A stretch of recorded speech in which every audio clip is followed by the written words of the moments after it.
David's mornings began not with an alarm clock, but with the almost imperceptible shift in the light outside Lily's window, signaling the fragile transition from night to day.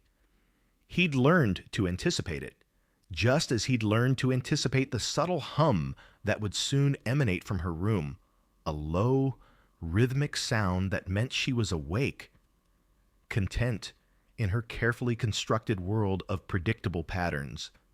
For Lily, his 8-year-old daughter, every deviation from the expected was a seismic event, capable of shattering her delicate equilibrium.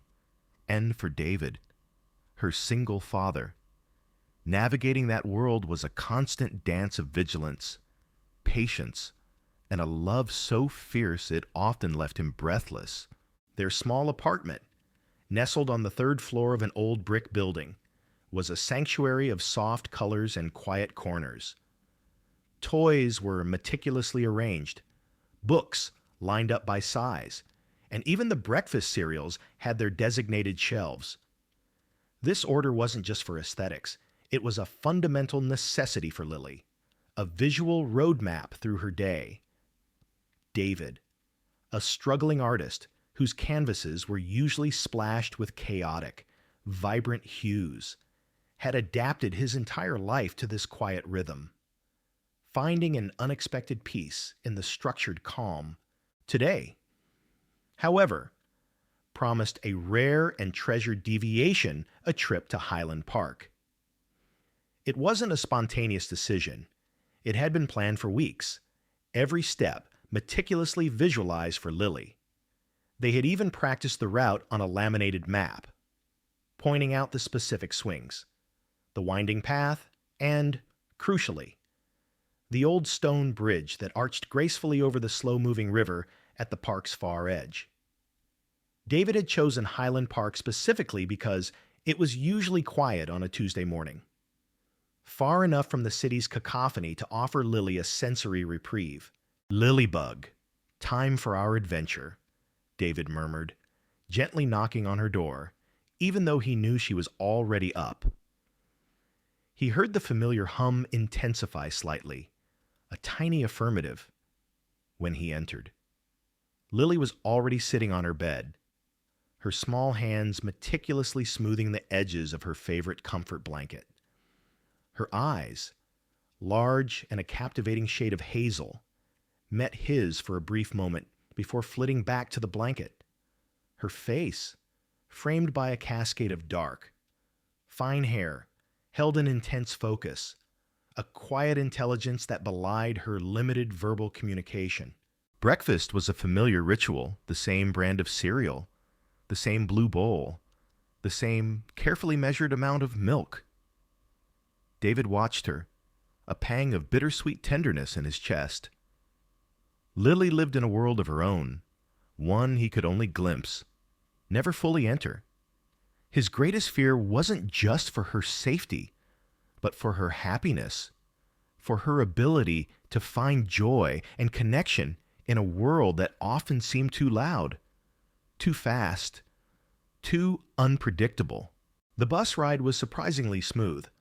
David had picked a time when it would be nearly empty, and Lily, mesmerized by the passing scenery, remained calm, occasionally pointing a slender finger at a particularly bright red car or a soaring bird. David held her hand, his thumb tracing absent patterns on her knuckles, a silent promise of protection. As they stepped off the bus and into the park, a gentle breeze rustled the leaves of ancient oak trees. The scent of fresh-cut grass mingled with the faint sweetness of blooming flowers. David took a deep, calming breath. This was good. This was peaceful. Lily, her eyes wide with a quiet wonder, walked beside him, her pace even and deliberate. They spent an hour at the swings, Lily engrossed in the rhythmic back-and-forth motion, a rare, soft smile gracing her lips.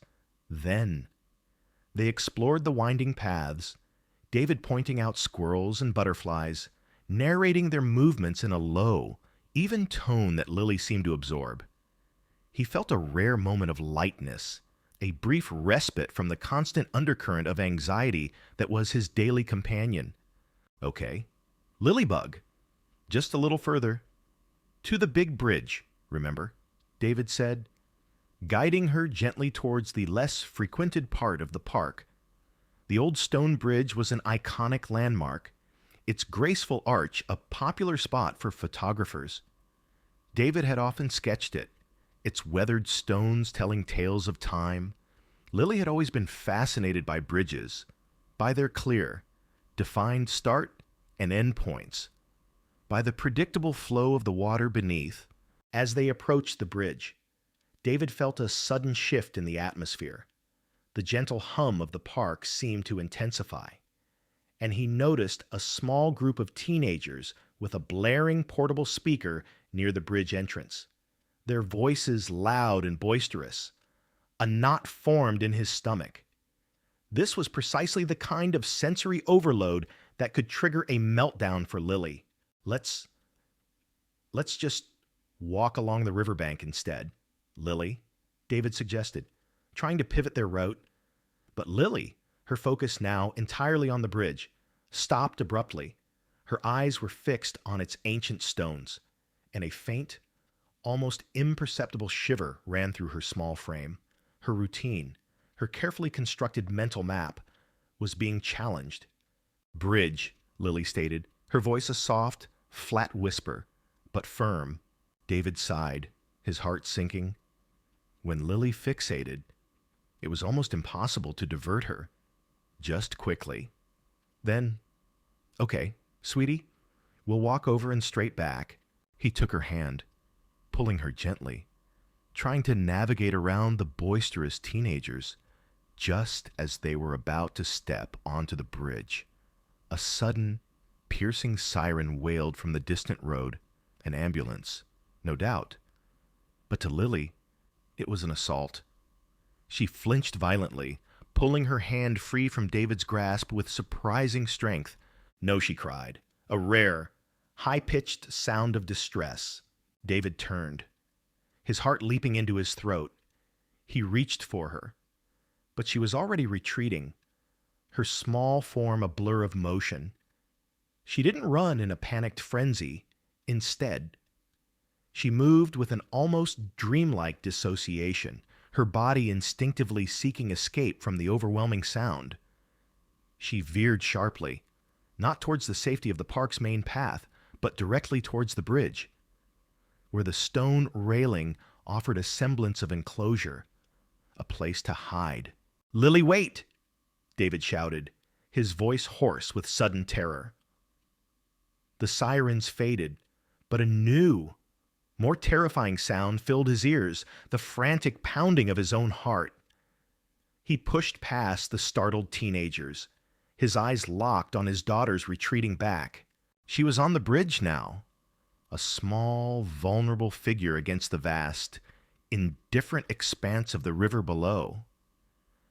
The world seemed to slow down, every detail sharpening with horrifying clarity.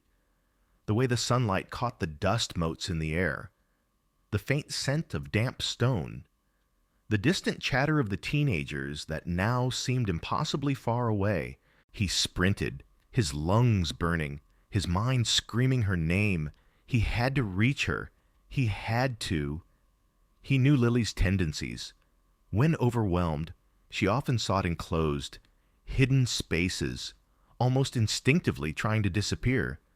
The old bridge, with its low, crumbling railing and hidden nooks, was exactly the kind of place she might try to escape into. He gained on her, his hand outstretched, just inches from grasping her shirt. But at that precise moment, a large, dark shadow darted across his peripheral vision, startling him. It was a blur, too fast to register fully, but it was enough of a distraction, a split-second disruption. And in that split second, Lily wasn't there. His hand closed on empty air.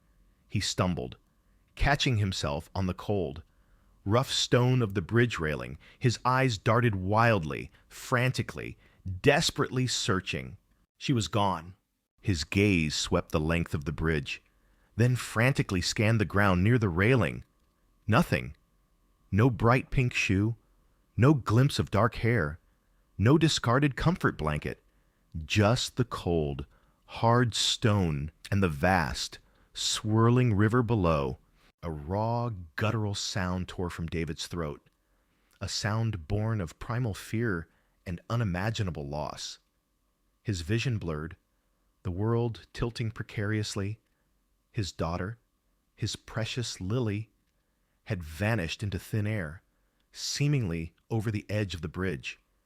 The very thought was a crushing weight, stealing his breath, his sanity, his heart hammered against his ribs, a frantic drumbeat of pure, unadulterated panic. The world had gone silent, save for the terrifying echo of his own desperation. The world had narrowed to a terrifying, singular point. Lily, David's shout, a raw, desperate plea, seemed to rip through the air, but it was swallowed by the vast indifference of the park. His feet, propelled by an adrenaline-fueled terror, pounded on the worn stone of the bridge. Each step was a frantic prayer, a desperate hope that his eyes were playing tricks on him, that Lily was somehow still there, just out of sight, playing one of her innocent, yet heart-stopping, games of hide-and-seek. Lily, Lily Bug, where are you? His voice cracked, hoarse with the effort and the sheer panic clawing at his throat. He leaned over the railing, peering down into the murky green water below, his heart seizing in his chest. The river, usually a peaceful, meandering ribbon, now looked like a hungry, swirling vortex, ready to swallow everything whole. There was nothing, just the gentle ripple of the current, reflecting the overhead branches like distorted fingers. He pulled back, his breath ragged, and spun around, his gaze darting wildly. The small group of teenagers, their music mercifully silenced by the sheer urgency of David's distress, watched him with wide, concerned eyes. One of them, a girl with bright pink hair, started to say something, but David didn't hear her. His world was Lily. "Lily, answer me. Please," he begged, his voice cracking. He started to run along the bridge, scanning every inch of its ancient structure. The bridge wasn't long, perhaps 50 feet, but to David, it felt like an endless chasm, each step a torturous eternity. He checked behind the large stone pillars, under the arched alcoves where pigeons often nested, anywhere a small child might instinctively tuck themselves away. Nothing. His mind raced, a terrifying kaleidoscope of worst-case scenarios. Lily, with her autism, perceived the world differently. Loud noises, sudden movements, large crowds, all could overwhelm her, causing her to retreat, to seek refuge in isolation. She wouldn't call out for him if she was scared or disoriented. She would simply disappear, melting into her own quiet world, making the search for her a terrifying game of blind man's buff. He remembered the siren, the piercing wail that had startled her. That was it. That was the trigger. She had pulled away from him, seeking escape. But why here? Why the bridge? She loved the bridge, the predictable linearity of it, unless the noise had disoriented her so completely that she hadn't processed where she was going, only that she needed to get away. He reached the other side of the bridge, his chest heaving, sweat beading on his forehead despite the cool breeze. He spun around, retracing his steps, his eyes sweeping the ground with a frantic intensity. He looked for any sign, a lost hair clip, a discarded leaf she might have been holding, even a faint scuff mark on the dust. Anything. The park, once a symbol of serene escape, now felt like a vast, menacing labyrinth, Every rustle of leaves sounded like a whispered mocking, every distant laugh a cruel taunt. He imagined her, small and vulnerable, hiding somewhere, perhaps overwhelmed by the smells of the park, the distant chatter of people, the feel of the rough bark of a tree against her cheek as she pressed herself into it. The thought of her fear, her silent distress, was a physical agony. He thought of her routine, her need for predictability. This entire outing was a carefully planned deviation, a calculated risk.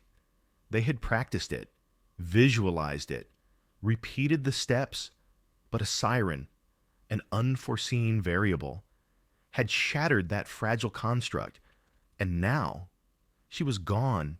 Did you see a little girl? 8 years old, dark hair, wearing a blue dress, David asked the teenagers, his voice breathless, desperate. The pink-haired girl, whose name he vaguely registered as Chloe from their brief conversation earlier, shook her head, her eyes filled with sympathy. No, sir, we just saw her run past, real fast. And then you yelled, We thought she went over. Her voice trailed off, her gaze flicking nervously towards the river. No, she didn't. I hope she didn't, David muttered, his voice barely audible. He couldn't even utter the full, terrifying thought. He had seen her near the railing, then she was gone. The image was burned into his mind, a constant loop of horror. He turned and bolted back towards the park's main path, his mind frantically trying to map out every possible direction Lily could have gone. She might have tried to double back towards the bus stop, following the only route she knew, or she might have hidden in the thick cluster of rhododendrons near the fountain, or, God forbid, she might have wandered deeper into the wooded area, where the path grew narrow and overgrown. He started shouting again, his voice raw, hoarse. Lily Daddy's here, Lily. His phone was clutched in his sweaty hand, but he didn't know who to call first. The police child services. His limited circle of friends were all at work. His mother had passed away years ago. He was alone in this, utterly, terrifyingly alone. He ran towards the fountain, his eyes scanning the bushes, the benches, the playful spray of water that Lily usually loved. Nothing. He ran past families picnicking, their happy chatter a stark contrast to the silent scream building inside him. He felt their curious stares, their concerned glances, but he couldn't stop. He couldn't explain. He just had to find her. The minutes stretched into an eternity. 5 minutes felt like an hour. 10 minutes like a lifetime. The sun, once a comforting presence, now seemed to beat down on him, oppressive and relentless. His temples throbbed. Every shadow looked like her, every distant sound like her whisper. He had to think. What would Lily do? Where would she go when she was overwhelmed? She sought enclosed spaces, places that felt safe, hidden from the perceived assault of the outside world. The bridge, with its solid stone and the slight overhangs, could have offered that, but he had checked it. Or had he? Had he been too frantic to see clearly? A chilling thought struck him. The railing. It was low in places, worn down by time. Could she have climbed over it and found a small ledge, a hidden crevice? Just out of sight, he remembered seeing her small form near the railing just before she disappeared. It was a faint hope, a desperate possibility that twisted in his gut. He stopped, gasping for breath, leaning against a rough tree trunk. He closed his eyes, forcing himself to visualize the bridge, to remember every detail. The old stone, the ivy clinging to the sides, the slight dip in the middle, and then a flicker, a memory of a small, almost invisible ledge, barely wider than a foot, just below the main railing, on the side facing the river. He'd noticed it once while sketching, thinking it might be a nesting spot for birds. It was just out of direct sight from the bridge itself. Unless you leaned right over, it was a long shot, a desperate, irrational hope. But it was all he had. He turned, ignoring the searing pain in his legs, and sprinted back towards the bridge. The teenagers were still there, watching him with a mixture of fear and pity. He didn't care. He had to check again.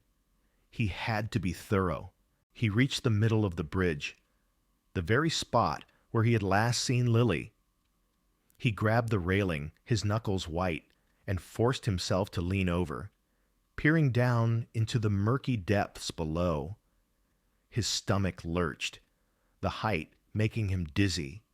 He scanned the water, then the embankment, then the very base of the bridge's stone arches, and then he saw it.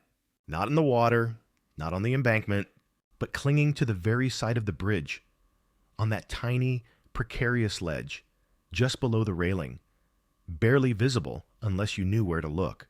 A small bundle of blue fabric. Lily! She was huddled, knees drawn to her chest, her face buried against her arms. She wasn't moving. She wasn't making a sound. Her stillness was more terrifying than any scream. David's heart fractured in his chest, a wave of relief so powerful it almost buckled his knees, immediately followed by a fresh surge of terror. She was there, but she was trapped. And below her, the river flowed, dark and unforgiving. He stretched his arm out, trying to reach her, but the gap was too wide, the railing too high. He couldn't climb over. It was too dangerous, too unstable. He needed help. He needed to get her. Lily, Daddy's here. Hold on. Sweetie, Daddy's coming, he yelled, his voice choked with emotion. But she didn't stir. She remained utterly still, a silent, fragile statue on the edge of oblivion. And then, just as despair threatened to consume him whole, he saw something else, something large and dark, moving subtly beside Lily on the narrow ledge, something that hadn't been there a moment ago. A pair of intelligent, amber eyes met his. The amber eyes belonged to a dog, a large, scruffy, undeniably imposing creature, its fur a matted tangle of dark browns and grays, its face a patchwork of old scars. It was massive, easily outweighing Lily, yet it moved with a surprising gentleness, nudging her side with its broad snout. Lily, who usually recoiled from unexpected touch, especially from animals, remained perfectly still, almost nestled against the dog's warm flank. It was an image that defied logic, a tableau of quiet serenity amidst David's churning terror. David stared, his mind struggling to process the scene. How had the dog gotten there? And why was Lily not reacting with fear or distress? As she would with any other large, unfamiliar presence, her stillness, once a source of terror, now seemed to indicate a strange, almost ethereal calm. The dog, its gaze unwavering, seemed to be communicating directly with him. A silent assurance. "Good boy," David whispered, his voice trembling. Not just from fear, but from a burgeoning sense of disbelief and a fragile thread of hope. "Stay right there. Don't move." He knew he couldn't reach them from the top of the bridge. The ledge was too narrow, the drop too sheer. He had to get below. His eyes darted to the riverbank. There was no direct path to the base of the bridge from where he was. He'd have to run down the path, find a way to descend the embankment, and approach from below. It would take precious minutes, minutes that felt like hours, with Lily perched precariously on that ledge. "I'm coming. Lilybug Daddy's coming," he yelled, hoping she could hear his voice, hoping it would cut through whatever veil of dissociation she was under. He glanced back at the teenagers, who were still watching, their faces etched with a mixture of concern and morbid curiosity. "Call 911, he screamed, pointing at them. "Tell them a child is stuck on the bridge. They need a rescue team," without waiting for their response. David turned and sprinted off the bridge, heading down the winding path that led to the riverbank. His legs burned, his lungs ached, but he pushed himself harder than he ever had before. Every step was a silent plea, a desperate race against time and gravity. The path was uneven, roots snaking across it like hidden traps. He stumbled, catching himself before he fell, his eyes never leaving the distant base of the bridge. He could see the rocky embankment now, steep and covered in slick moss near the waterline. It was going to be difficult to climb down, especially with the urgency thrumming through his veins. He reached the edge of the embankment, his heart pounding a frantic rhythm against his ribs. He didn't hesitate. He started to scramble down, sliding more than climbing, his hands clawing at roots and clumps of grass to slow his descent. Loose stones tumbled around him, splashing into the river below. He ignored the scrapes on his hands, the burning in his thighs. All that mattered was getting to Lily. Finally, he reached the narrow strip of pebbled shore at the base of the bridge. He looked up.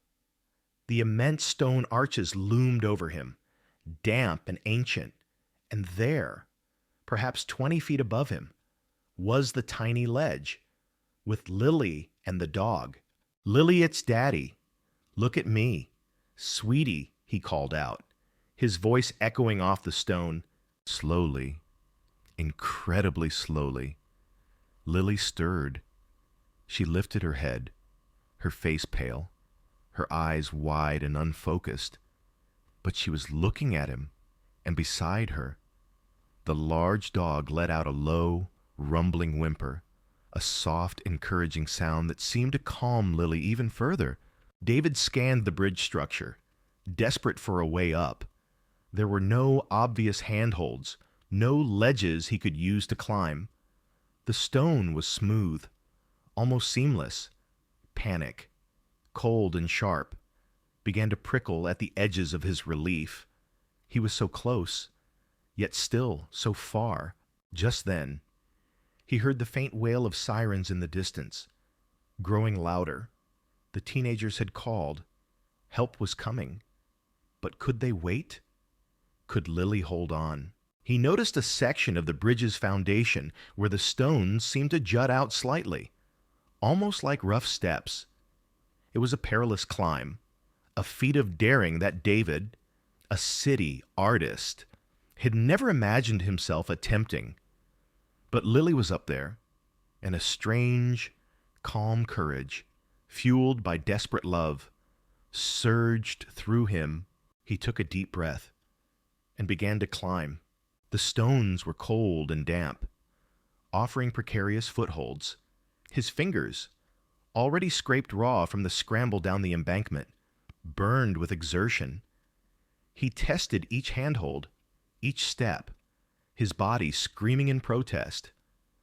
The river churned below him, a dark, hungry presence. The dog, perched patiently on the ledge, watched him with unwavering intensity.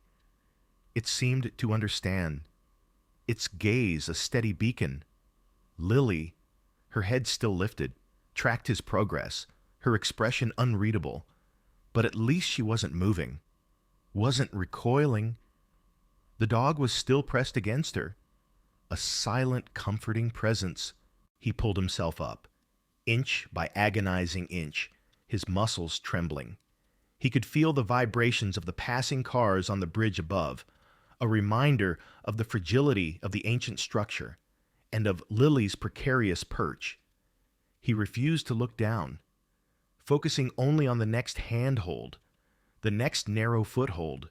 Finally, after what felt like an eternity. His hand grasped the edge of the ledge. He hauled himself up, grunting with effort, until he was kneeling, breathless, on the narrow stone beside Lily and the dog. "Lily," he choked out, his voice thick with tears of relief. He reached for her, gently pulling her into his embrace. Her small body was stiff at first, but then, slowly, she leaned into him, her face pressing against his chest. He felt the familiar weight of her head, the warmth of her hair, and a wave of profound gratitude washed over him, so intense it made him dizzy. He held her tightly, rocking her gently, murmuring reassurances. "You're safe, baby. You're safe. Daddy's here." And then he looked at the dog. It sat patiently beside them, its large, shaggy head resting on its paws, its intelligent eyes observing them with an almost human understanding. It nudged Lily's hand with its nose, and Lily, for the first time in David's memory, reached out without hesitation and gently stroked the dog's coarse fur. "Dog," Lily whispered, her voice still flat, but devoid of fear. David reached out a tentative hand, running it over the dog's head. Its fur was rough, but surprisingly clean for a stray, and its muscles were lean and powerful beneath his touch. "Thank you," David murmured to the animal, a lump in his throat. "Thank you. Boy, you saved her." The dog's tail gave a single, slow thump against the stone ledge, a silent acknowledgement. Just then, the wail of the sirens grew deafening, and David saw the flashing lights of an ambulance and a fire truck pulling up to the bridge above. He heard the urgent shouts of the rescue workers. "We're down here," David yelled, waving an arm. "She's safe. We're on the ledge." A fireman, a burly man with a kind face, appeared at the railing above them, peering down. "Hold tight. Sir, we'll get a ladder down to you," he shouted. Within minutes, a sturdy ladder was lowered, its rungs offering a solid pathway to safety. David carefully helped Lily onto the ladder, the fireman guiding her from above. The dog, however, hesitated. It looked at David, then back at the river, a strange wistfulness in its eyes. "Come on, boy," David urged, his heart aching at the thought of leaving the animal behind. "You too. You come with us." The dog looked at Lily, then at David, and with a soft sigh, it began to climb the ladder, its large paws surprisingly nimble on the rungs. It moved with a quiet dignity, not like a frightened stray, but like an old, wise companion following its chosen path. As they reached the top, surrounded by paramedics and concerned onlookers, David held Lily tightly, his eyes still on the remarkable dog. It sat calmly by Lily's feet, its head resting on her knees. As a female paramedic gently checked Lily for injuries, Lily, usually agitated by strangers, allowed the examination, her hand still stroking the dog's fur. "She's perfectly fine." "Thank God," the paramedic said, her voice full of relief. "Just a little shaken, and very lucky." She glanced at the dog, a curious expression on her face. "That's quite the protector you have there." David looked down at the dog, then at Lily, a profound sense of wonder settling over him.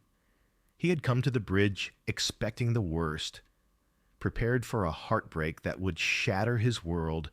Instead, he had found his daughter safe, cradled by the most unlikely of guardians. What had led this stray, this silent, scarred creature, to be there at that precise moment to protect his child? It was a mystery, a miracle, a thread of fate woven into the fabric of their lives. And he knew, with an absolute certainty that resonated deep in his soul, that he couldn't leave this dog behind. This creature, this silent hero, had, in a single, desperate moment, changed his life. The ambulance ride was a blur of hushed voices and beeping monitors. Lily, surprisingly, remained calm, nestled against David's side, her small hand never leaving the shaggy fur of the dog. The paramedics, initially hesitant about the stray, had relented at David's insistent plea, swayed by the undeniable bond between the child and the animal. They recognized the calming effect the dog had on Lily, a silent miracle in the chaos. David held Lily tightly, stroking her hair, his mind still reeling from the events on the bridge.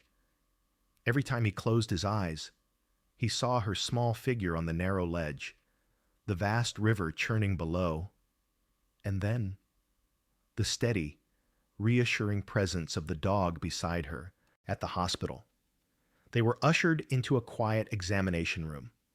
Lily underwent a thorough checkup. Blood pressure, heart rate, reflexes, every test came back clear. Physically, she was unharmed. The trauma, if any, was internal, locked away in the complex circuits of her mind. But even then, there was an unusual peace about her. She sat on the examination table, her legs dangling, her eyes fixed on the dog, who lay patiently on the floor beside her, its head resting on its paws. A quiet sentinel. She's incredibly resilient. Mr. Miller, the pediatrician, a kind-faced woman with warm eyes, observed after her examination. And very lucky. That was a close call. We'll need to report this to Child Protective Services. Of course, just standard procedure. But from what I can see, you acted quickly and responsibly. She paused, her gaze resting on the dog. And your furry friend here, well, he's quite the hero, isn't he? David nodded, a lump in his throat. He is. I don't know what would have happened if he hadn't been there. He looked down at the dog, a wave of profound gratitude washing over him. The dog looked up at him, its amber eyes intelligent and serene. The pediatrician left the room to make her reports, leaving David, Lily, and the dog in a quiet moment of reprieve. David gently stroked Lily's hair. "Are you okay?" "Lilybug," he murmured. Lily finally spoke, her voice soft, almost a whisper. "Shadow," she said, her finger tracing the dog's dark fur. David blinked. "Shadow." Lily nodded, a rare, small smile flickering on her lips. She had never named anything before. Her world was too concrete, too precise for abstract concepts like names for pets. This was unprecedented. "Shadow," she repeated, more firmly this time. David looked at the dog. Its fur was indeed dark, almost black in places, like a silent shadow. It was a perfect name.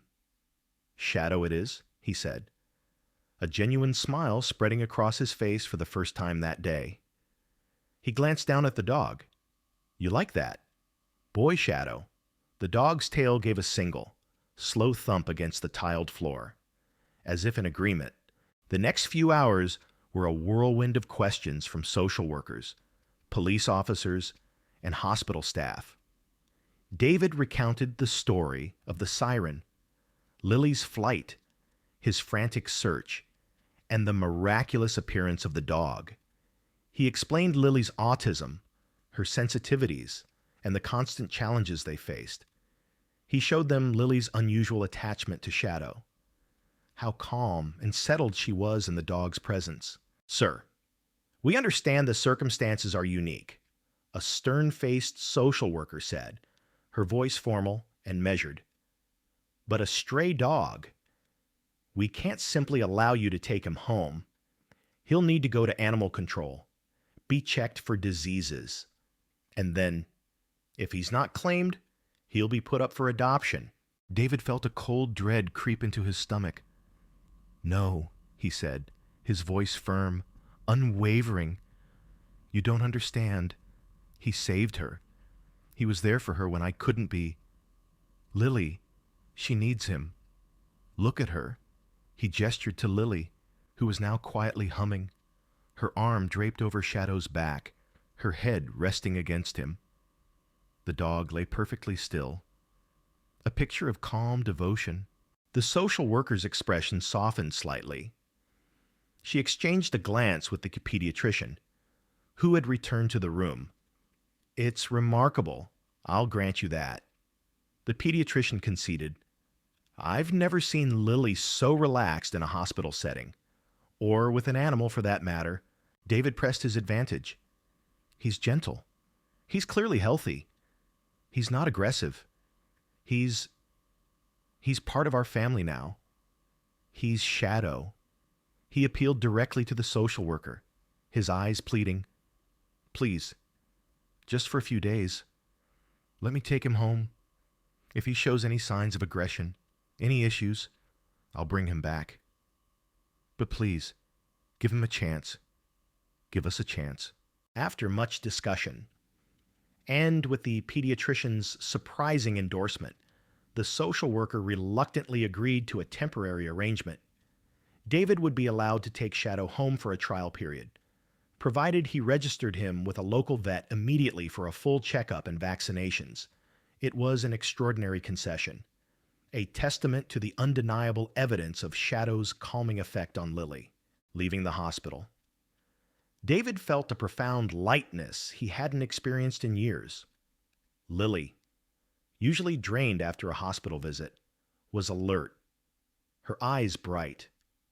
She kept glancing at Shadow, who walked beside them on a makeshift leash David had fashioned from an old shoelace.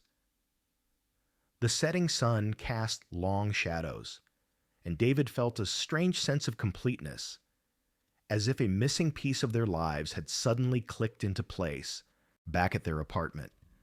Shadow explored his new surroundings with quiet curiosity. He sniffed every corner, every piece of furniture. Before settling down on the worn rug in Lily's room, Lily, still holding her comfort blanket, sat down beside him, gently stroking his fur. David watched them, a profound sense of wonder washing over him. For years, Lily had resisted close physical contact, her world often defined by personal space. Yet, with Shadow, there was an immediate, unreserved acceptance. That night, David cooked a simple meal, his movements unburdened by the usual anxiety. He watched Lily eat, Shadow lying patiently at her feet, occasionally nudging her hand with his nose, as if reminding her of his presence. It was a quiet, domestic scene, yet it felt revolutionary. Later, as he tucked Lily into bed, Shadow curled up at the foot of her bed, his large body a warm, comforting presence.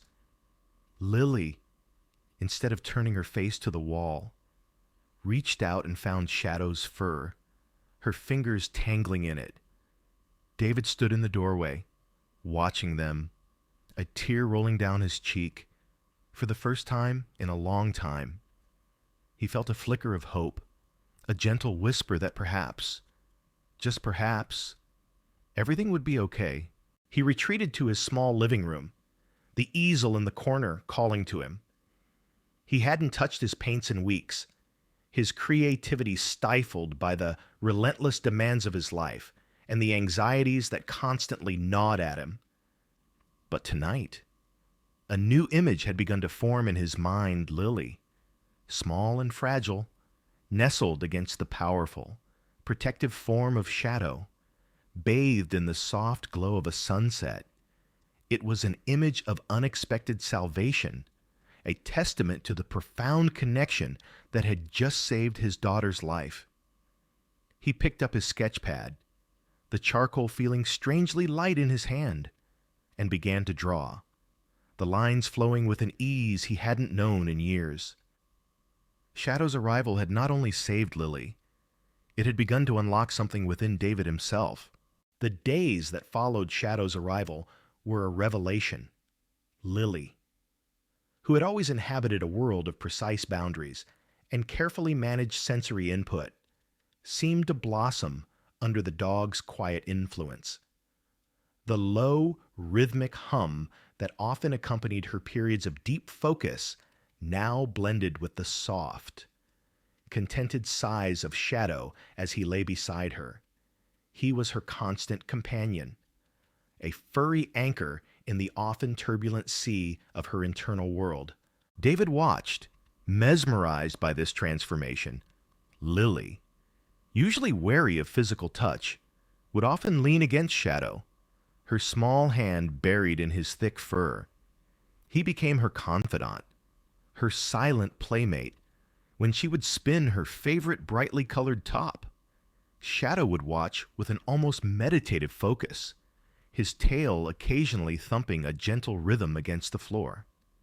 If she became agitated by an unexpected noise from the street, Shadow would nudge her hand with his nose.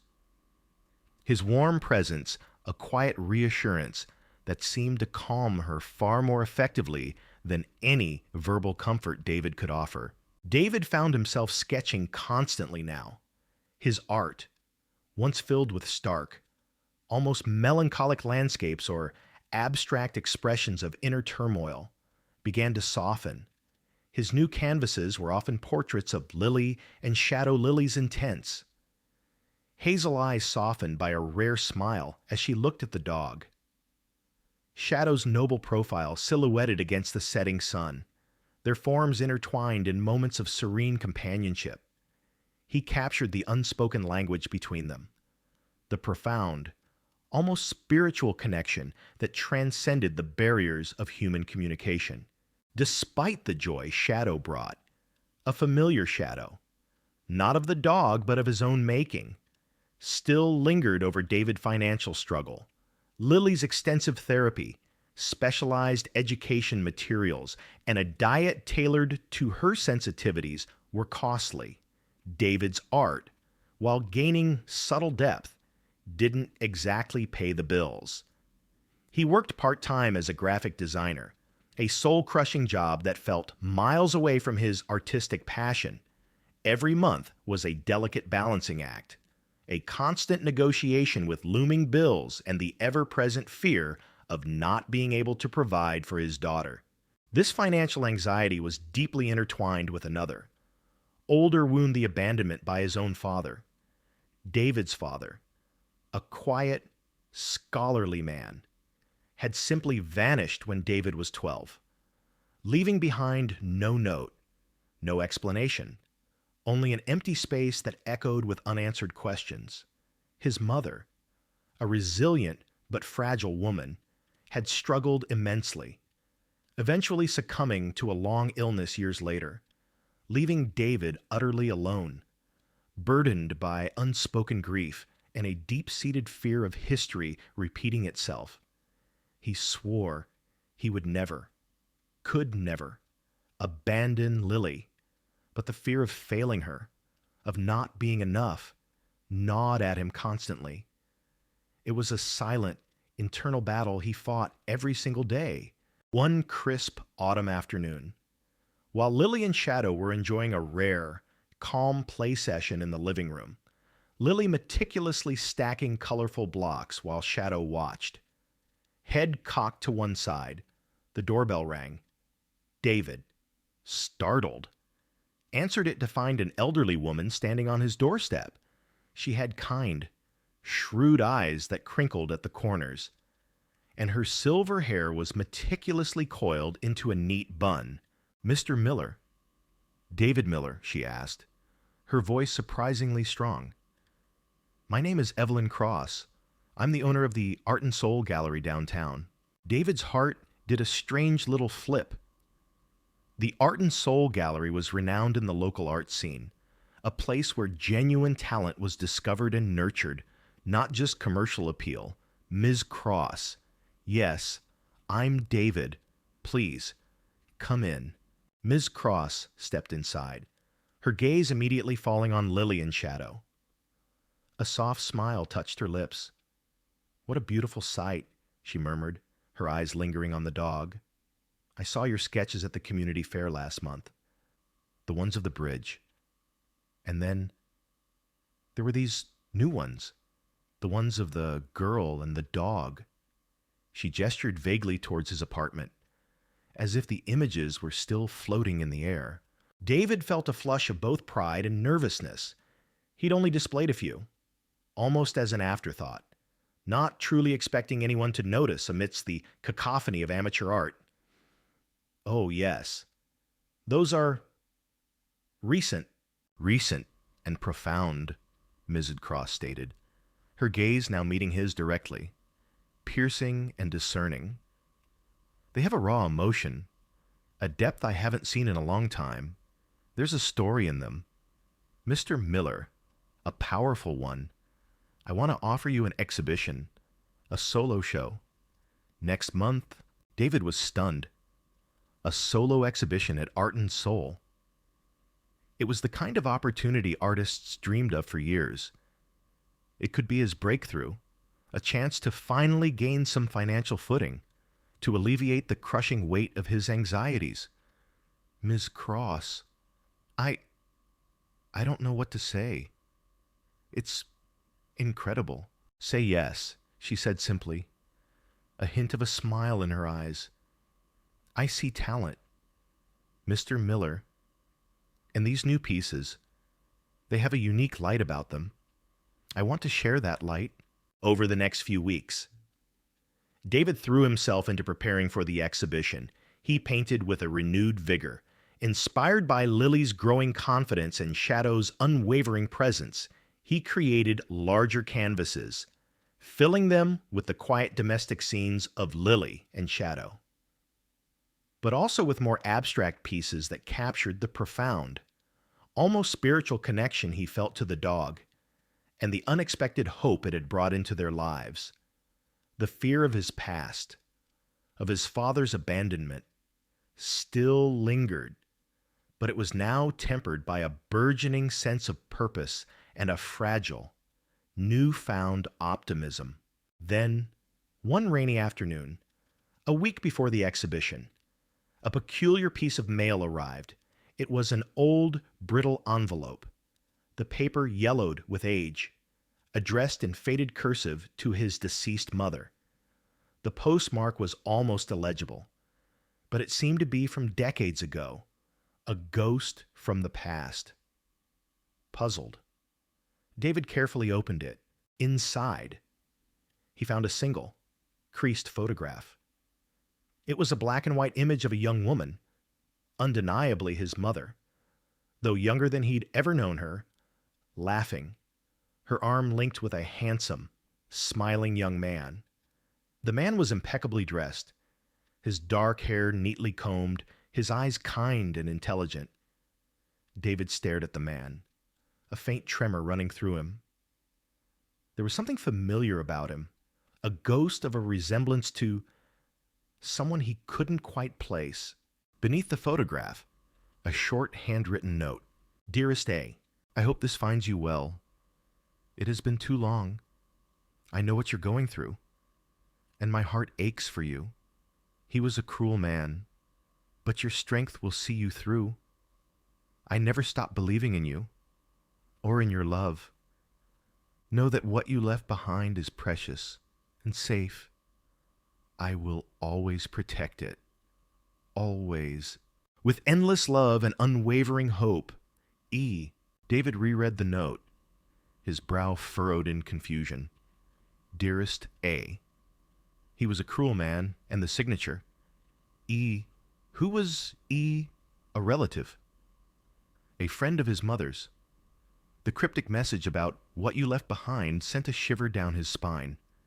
He immediately thought of his father, of his sudden disappearance.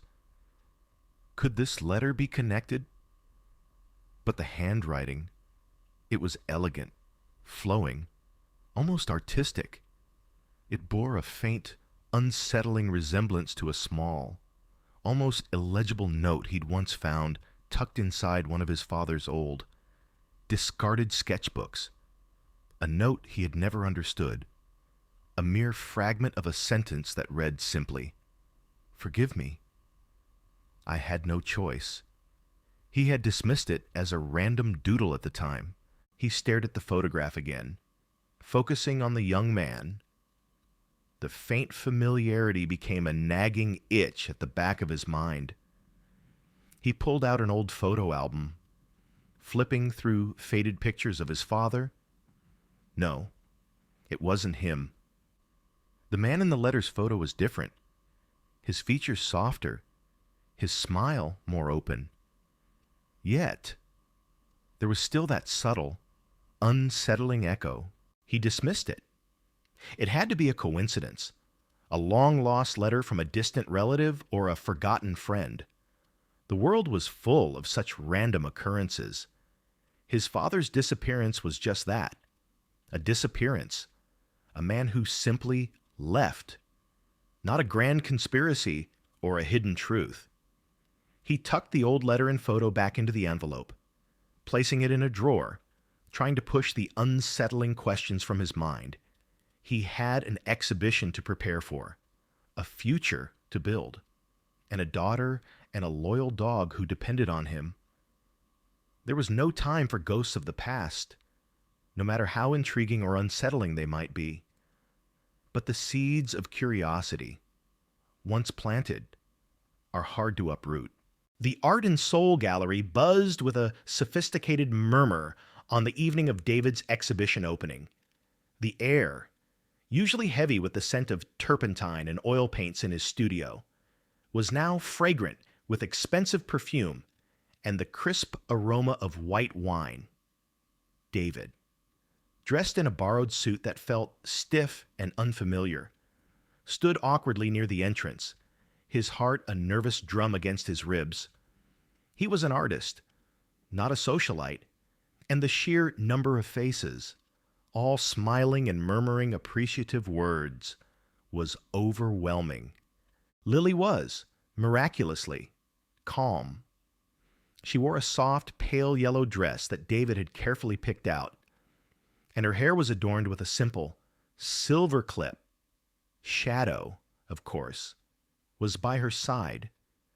David had worried endlessly about bringing the dog into such a formal setting, but Lily had been adamant, and Ms. Cross, surprisingly, had welcomed the idea, claiming his presence added to the authenticity of the exhibition.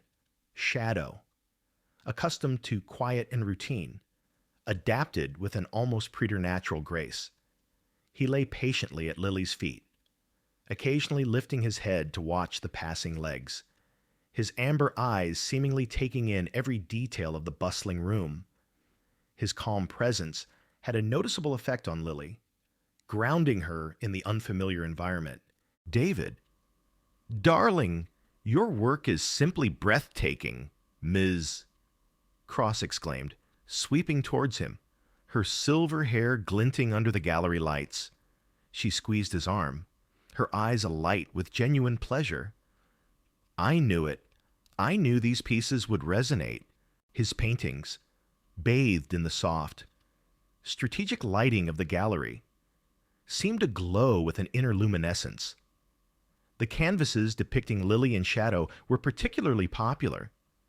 Visitors lingered before them, their faces reflecting a mixture of awe and tenderness.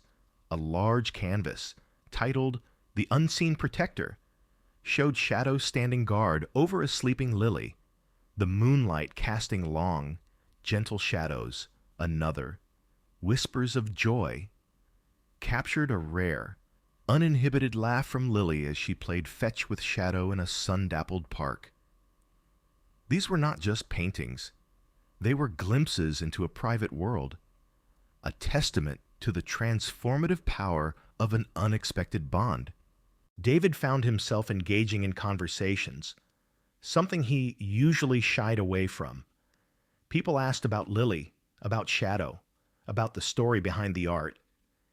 He spoke with a quiet passion, his anxiety slowly receding as he saw the genuine connection his work forged with the viewers.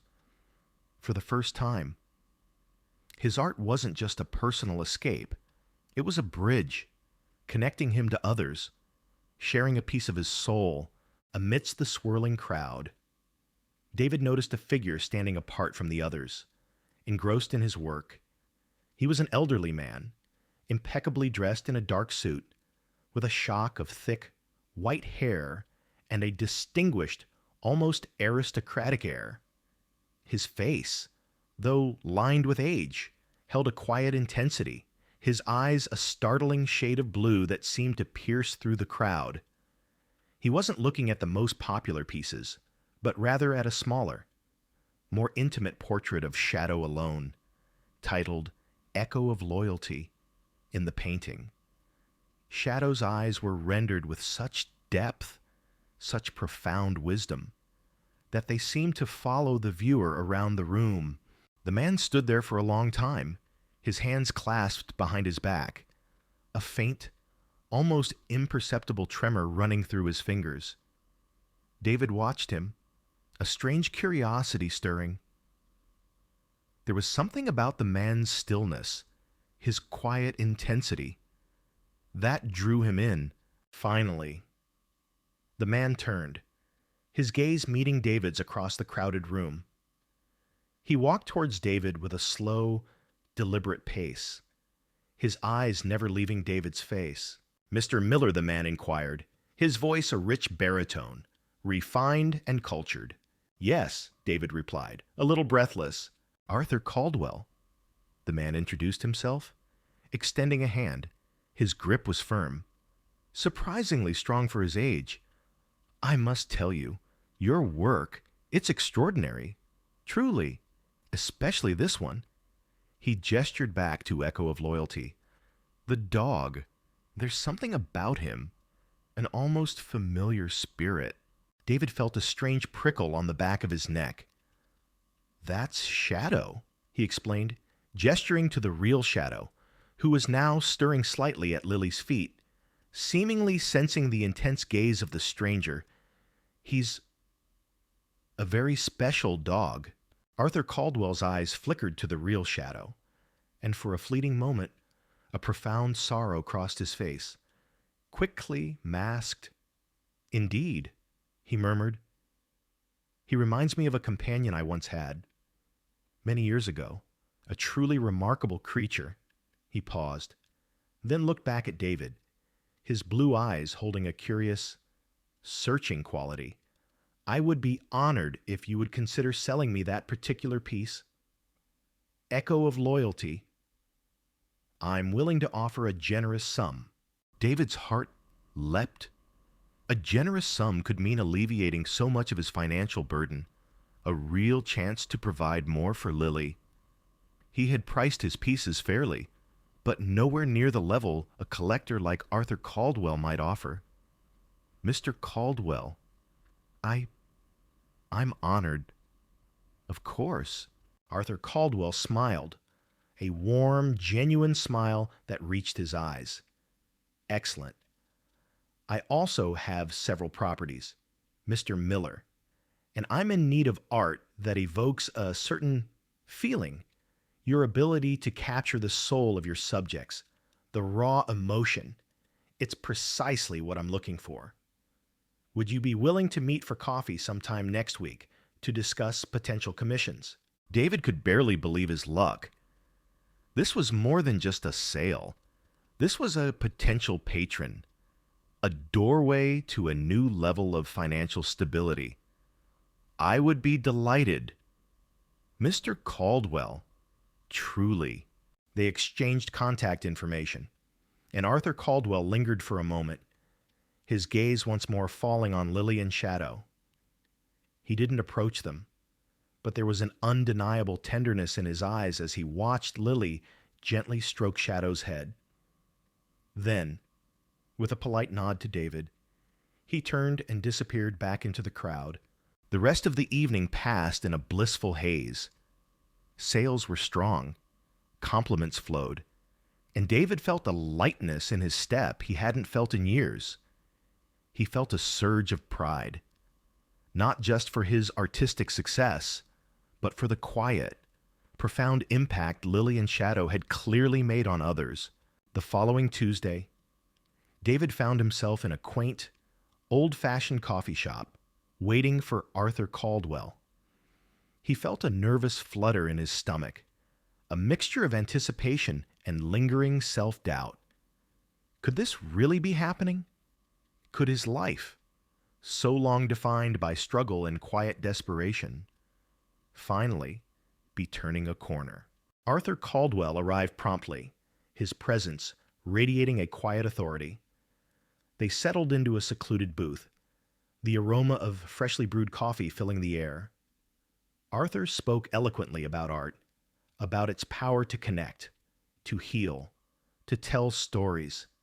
He praised David's brushwork, his use of light, his ability to convey emotion. "Your work, Mr. Miller," Arthur said, leaning forward slightly, his blue eyes intense. "It has a certain resonance, especially the bond you depict between the child and the dog. It's truly captivating." David explained Lily's autism, the challenges they faced, and the miraculous way shadow had entered their lives. He spoke of the bridge, of the terrifying moment she disappeared, and of Shadow's inexplicable presence. Arthur listened intently, his expression unreadable, occasionally nodding slowly. "It sounds like fate," Arthur murmured, almost to himself. He took a sip of his coffee, then looked up, his gaze sweeping over David's face. For a moment, his eyes lingered on David's hairline, then his jawline, and then, strikingly, his eyes. David felt an uncomfortable warmth spread through him under the intensity of that gaze. Arthur's hand, resting on the table, gave a subtle, almost imperceptible tremor. "You know, Mr. Miller," Arthur said, his voice softer now, almost wistful. "You remind me of someone I once knew. Someone from a very long time ago." He paused, then added, "It's quite striking. Actually, the resemblance." David felt a strange chill despite the warmth of the coffee. He thought of the old, faded photograph he'd found, the young man with his mother, the faint resemblance. Could it be? Could this man be connected to that old letter? He dismissed the thought instantly. It was absurd. A coincidence. He smiled politely, trying to appear nonchalant. "Oh, is that so?" Arthur Caldwell simply smiled. A sad, knowing smile that didn't quite reach his eyes. Indeed, a distant memory, perhaps, but a vivid one. He then smoothly transitioned back to discussing potential commissions, the locations of his various properties, and the type of art he envisioned. David, despite his best efforts to focus on the conversation, found his mind subtly distracted. The lingering gaze, the tremor in Arthur's hand, the cryptic remark about a distant memory. They all combined to form a faint, unsettling echo that resonated with the unanswered questions from the old letter. A quiet whisper from a past he thought was long buried. The coffee meeting with Arthur Caldwell left David with a peculiar mix of exhilaration and unease. The prospect of lucrative commissions was a lifeline, a chance to finally pull himself out of the constant financial strain that had weighed him down for years. Yet, Arthur's intense gaze, his cryptic remark about a striking resemblance, and the subtle tremor in his hand had stirred a dormant curiosity within David, echoing the unsettling questions raised by the old letter he'd recently found.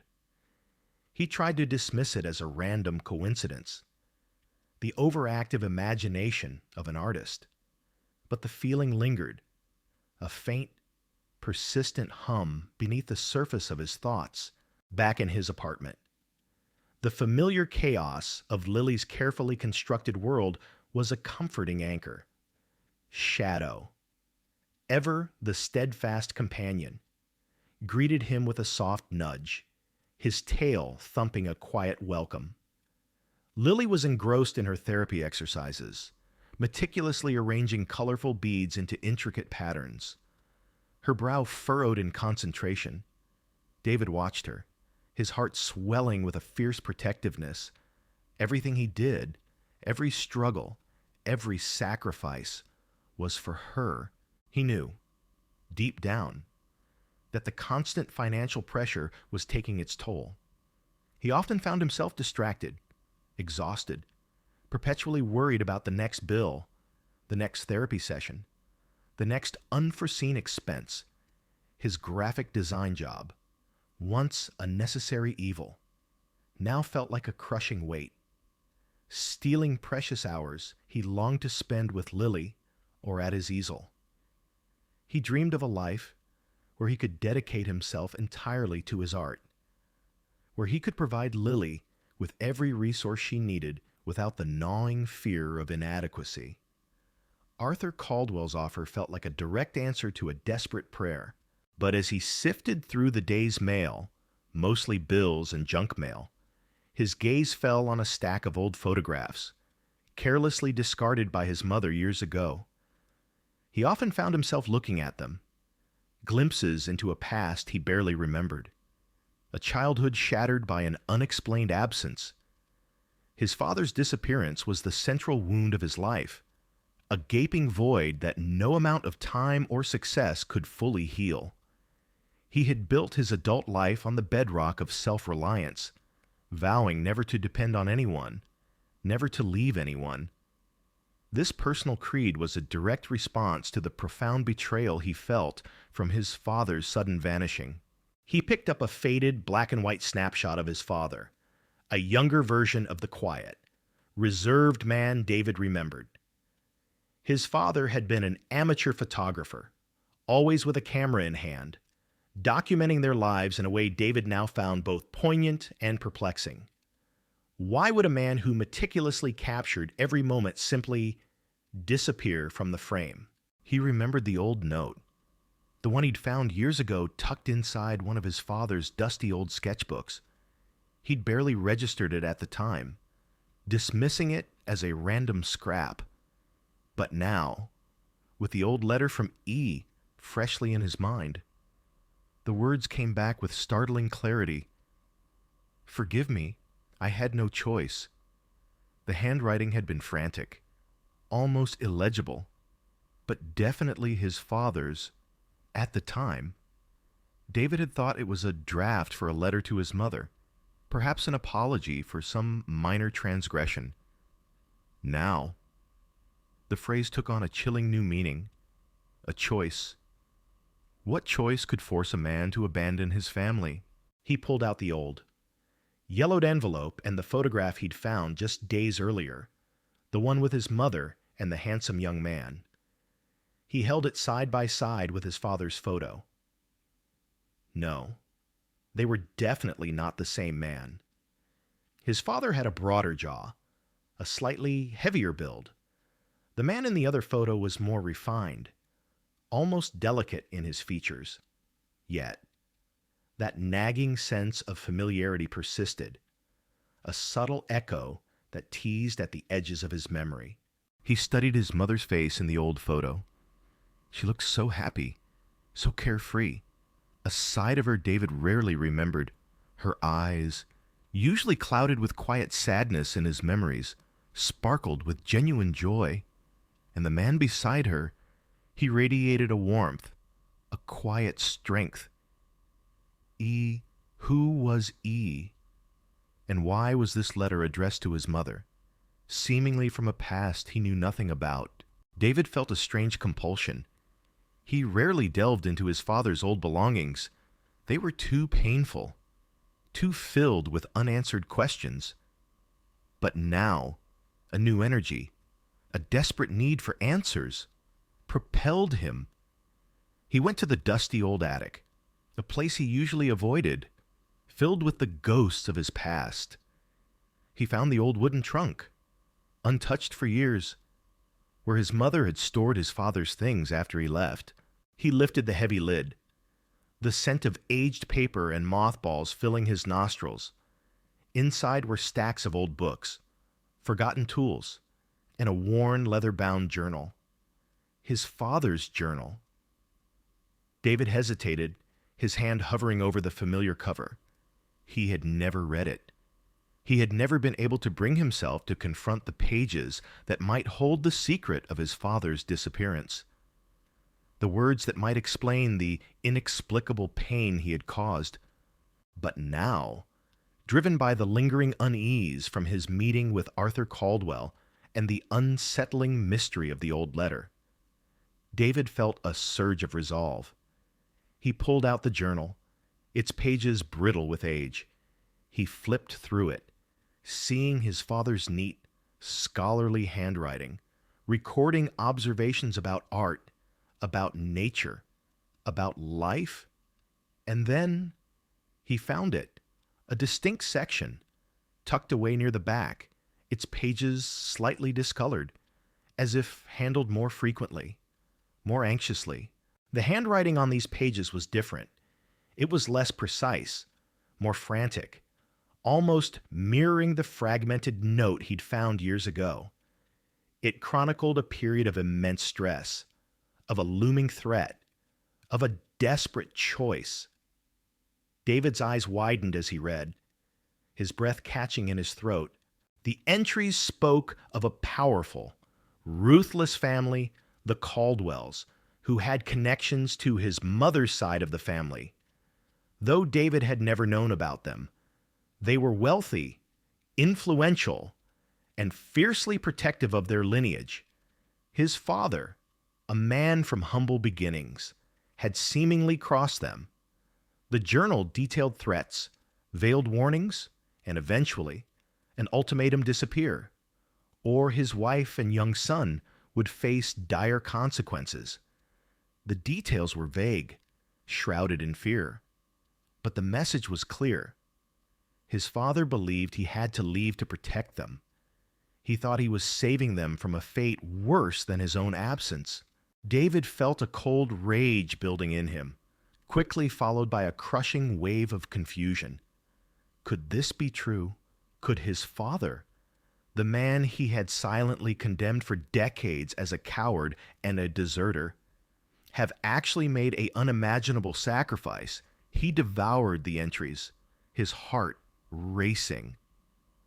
There were references to a lawyer, a desperate attempt to sever ties, to ensure his family's safety from afar. The entries hinted at a forced change of identity, a life lived in shadows, forever haunted by the family he had left behind.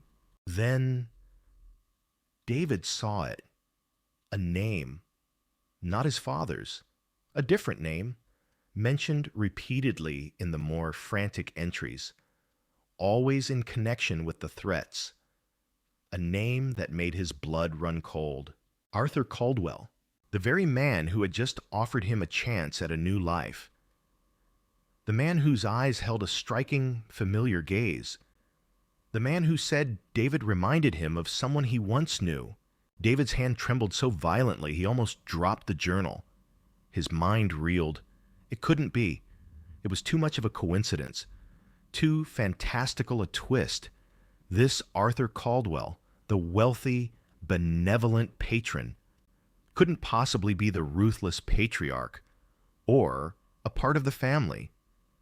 That had driven his father away, unless the entries referred to another Arthur Caldwell.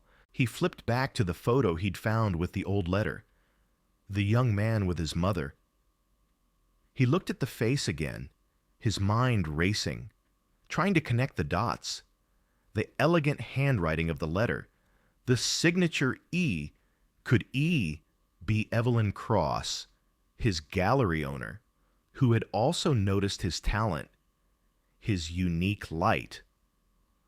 The coincidence was too jarring. He returned to the journal, rereading the most chilling entries. They spoke of a brother, a powerful figure named Arthur Caldwell, who had been instrumental in forcing his father to disappear, ensuring the family name remained untarnished by his humble origins. His father had apparently broken an unspoken family rule, an engagement, a societal expectation David knew nothing about. A chilling realization began to dawn on David, one that twisted his stomach into knots. The Arthur Caldwell, who had just bought his painting and offered him commissions. Was he related to that Arthur Caldwell? Was he the same man? Was he the younger man in the photograph with his mother? His head throbbed, a thousand questions screaming for answers. The past, he realized with a jolt, was not merely echoing, it was colliding with his present, threatening to unravel everything he thought he knew about his life, his family, and the man who had abandoned him. The supposed abandonment now felt like a cruel twist of fate, a desperate act of love. His perception of his father, for so long a source of resentment, began to shift, replaced by a profound, agonizing understanding. The journal entries blurred before David's eyes, each word a hammer blow to the foundation of his past. Arthur Caldwell, the name, once associated with benevolent patronage, now shimmered with a menacing, deeply personal significance. The man who had just offered him a lifeline, who praised his art, shared a name with the very person, or at least the family, that had orchestrated his father's forced disappearance. The coincidence was too grand, too cruel, to be just that. He paced his small living room, the journal clutched in his trembling hand. Lily and Shadow, sensing his agitation, watched him with quiet concern. Lily, breaking from her usual routine, left her beads and gently tugged on his pant leg.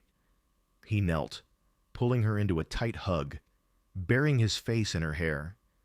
He needed clarity, desperately. The image of his mother, vibrant and smiling in the old photo with the other man, clashed violently with the grief-stricken, quiet woman he remembered, and his father. The coward who abandoned them now seemed to be a tragic hero, making an impossible sacrifice. He pulled out his phone, his fingers hovering over Arthur Caldwell's number. Confrontation. That was the only way. He needed answers, and he needed them now. But a colder, more rational thought cut through his panic. What if he was wrong? What if this Arthur Caldwell was simply a distant relative, or bore the same name by chance? What if he jeopardized this extraordinary opportunity, this chance to secure Lily's future, on a baseless assumption born of old pain and newly discovered secrets? He needed more information. He needed to verify the journal's claims. The entries were vague about dates and specific locations, but they clearly referred to a period roughly 35 years ago, around the time his father vanished. They also mentioned a powerful family law firm, Caldwell and Associates, known for their discretion and formidable legal prowess. David spent the next day in a blur of frantic online research, a stark contrast to his usual artistic pursuits. He delved into historical archives of local newspapers, searching for any mention of the Caldwell family, any scandal, any prominent legal cases from that era. He looked up old property records, society pages, anything that might connect the dots.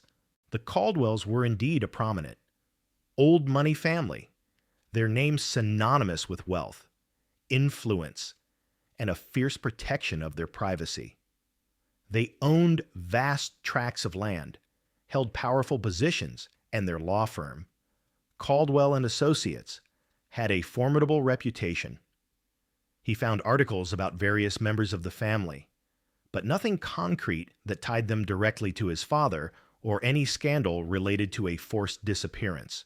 Then, buried deep within an old digitized newspaper archive from a distant state, David found it a small, almost insignificant obituary from 32 years ago, mentioning the passing of the patriarch of the Caldwell family, Albert Caldwell, and a list of surviving relatives Among them his son, Arthur Caldwell, and his daughter, Eleanor Caldwell. Eleanor. E, the initial on the mysterious letter, and Arthur Caldwell, the patriarch's son. His blood ran cold. The pieces, once scattered and disconnected, began to slot into place with a terrifying precision. If Eleanor, E, was Arthur Caldwell's sister, and she was corresponding with David's mother, then Arthur Caldwell, the man he knew, was indeed related to the family mentioned in his father's journal.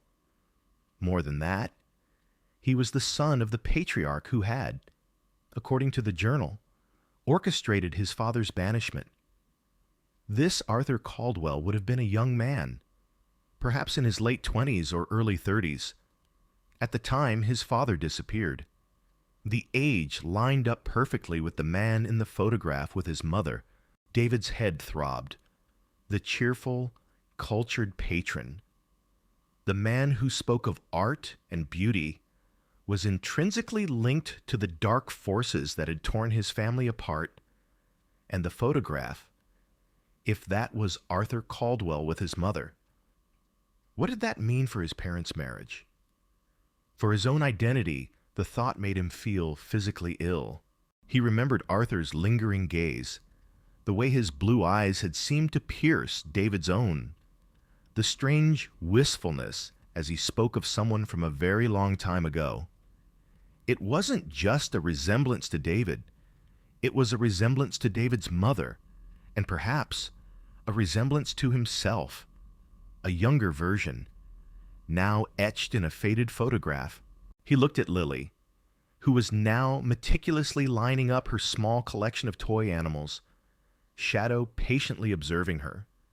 Lily's calm depended on predictability, on truth. How could he possibly keep this from her? If it proved to be true, and how could he face Arthur Caldwell again? Knowing what he now suspected the next morning, David couldn't shake the growing sense of dread. He had to confront Arthur. He couldn't let this uncertainty fester, but he needed a plan, a way to approach the truth without burning every bridge, especially the one that led to financial security. He needed to be subtle, to gauge Arthur's reaction, to see if his suspicions had any merit beyond fragmented journal entries and old photographs. His opportunity came sooner than expected. Arthur Caldwell called him that afternoon, eager to discuss the first commission. He invited David to his private residence, a stately mansion nestled in the quiet, affluent suburbs. David agreed, his heart pounding. This was it. This was where he would find his answers. He carefully put together a small portfolio of sketches, including a few abstract pieces, but deliberately leaving out any of the more personal Lily and Shadow portraits. He wanted to maintain a professional facade, at least at first.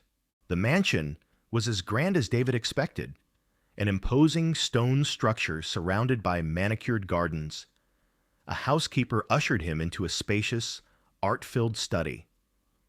Arthur Caldwell rose to greet him, his smile warm and inviting. He looked precisely as he had at the gallery, an elegant, refined gentleman. "David, welcome," Arthur said, his voice as smooth as ever. "Thank you for coming. I've been looking forward to this." They sat across from each other at a large, polished mahogany desk. David laid out his sketches, trying to keep his hand steady. They discussed layouts, color palettes, the aesthetic of Arthur's various properties. David answered professionally, but his mind was racing, searching for an opening, a moment to subtly introduce the topic that gnawed at him. He cleared his throat. "Mr. Caldwell, if you don't mind me asking, at the gallery, you mentioned I reminded you of someone, and then, at the coffee shop, you said it was a distant memory. I was just curious." Arthur Caldwell's smile faltered, a fleeting shadow crossing his face. He picked up a pen, twirling it absently between his fingers. "Ah, yes," he said, his voice a little softer, a hint of melancholy in his tone. "An old friend, from many years ago. Someone I knew. Intimately, you might say." His gaze flickered to David's eyes, then away, towards a framed photograph on a nearby bookshelf. David followed his gaze. It was a photograph of a younger Arthur Caldwell, perhaps in his late 20s, standing beside a strikingly beautiful woman with kind, intelligent eyes. David's breath hitched. It was his mother.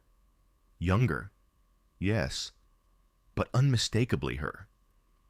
And the man beside her was indeed the same man from the old, faded photograph he'd found. The blood drained from David's face.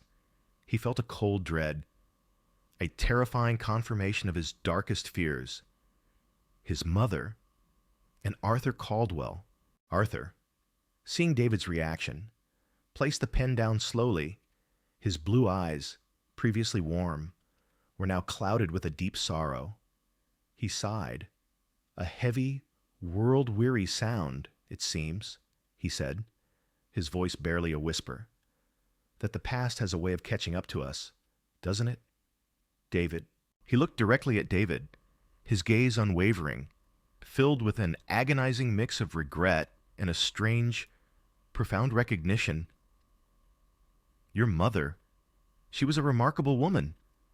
And the boys she raised, you are a testament to her strength, and to a truth I thought was buried forever."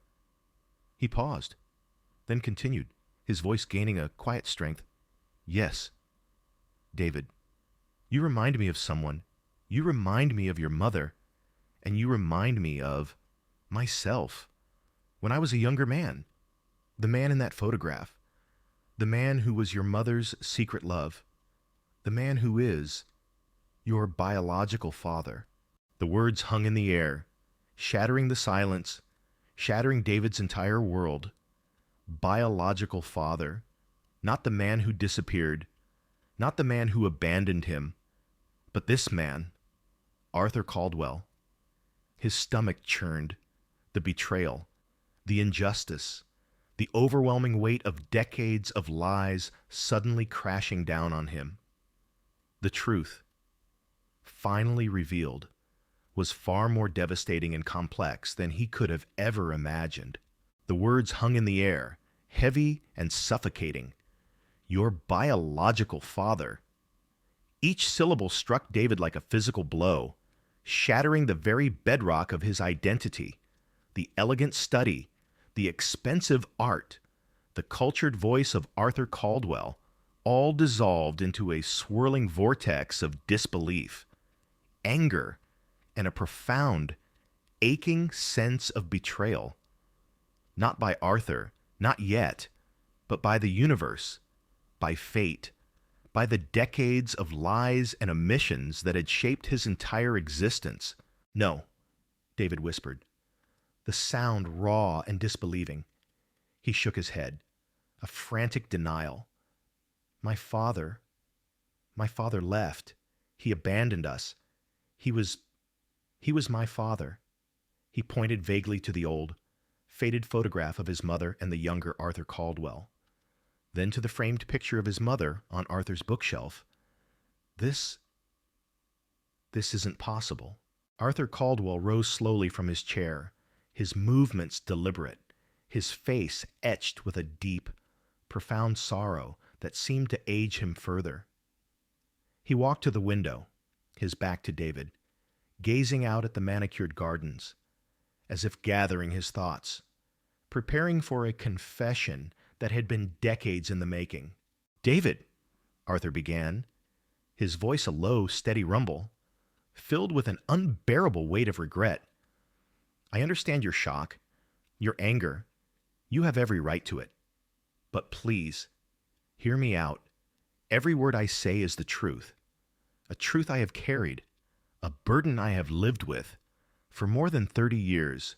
He turned, his blue eyes, so strikingly similar to David's own, meeting his gaze. "Your mother, Clara was the love of my life.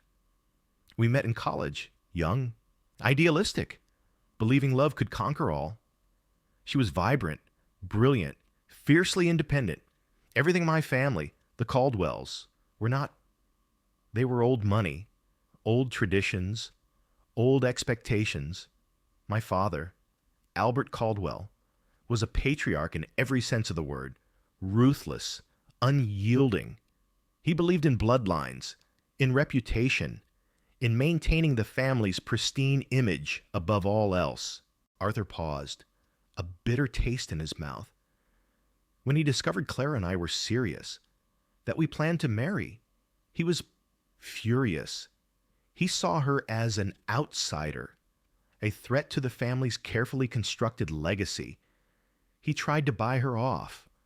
When that failed, he threatened me. He threatened to disinherit me, to ruin my career, to blackball me from every respectable institution. I was young, naive, and still under his formidable shadow. David listened, his mind reeling, the journal entries, his father's frantic handwriting. Forgive me, I had no choice. It was all beginning to make a terrifying, heartbreaking sense. But the real threat, Arthur continued, his voice dropping to a near whisper, the one that broke me, was when he threatened Clara. And you. He found out she was pregnant. He made it clear, with chilling precision, that if I didn't disappear from her life, if I didn't sever all ties, he would use his immense power and influence to destroy her. He would ensure she lost everything, including you. He would make sure she was ostracized, ruined, her reputation shattered. He even hinted at worse. He had connections. David, dark connections. He was a man who always got what he wanted, no matter the cost. Arthur's eyes were filled with a raw, agonizing pain. He presented me with an ultimatum: leave, disappear, never contact her again, and he would ensure her safety and yours, or stay and watch her life and yours be systematically dismantled. I was trapped. I loved her more than life itself, and I loved you. Even before I met you, I was terrified.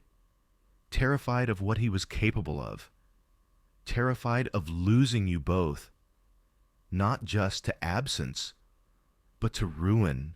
He ran a hand through his white hair. I made the only choice I believed I had. The coward's choice, perhaps, but I believed it was the only way to protect you both. I wrote Clara a letter, explaining everything, begging her forgiveness. I left it with my sister, Eleanor E., who was the only one in my family who understood, who had a conscience. She promised to deliver it, to watch over Clara as best she could. I never knew if Clara received it. I hoped she did. I prayed she understood. David felt a sudden, sharp pang of sympathy, quickly followed by a resurgence of anger. My mother, she never told me. He choked out. She never said a word. She let me believe. She let me believe my father just left, that he abandoned us. She was protecting you. David, Arthur said gently, just as I was trying to protect her. My father had eyes and ears everywhere. He would have known if she'd tried to explain, and he would have made her pay. Clara was fiercely independent, but she was also pragmatic. She knew the power of my family. She chose to shield you from that truth, to give you a simpler, less complicated narrative.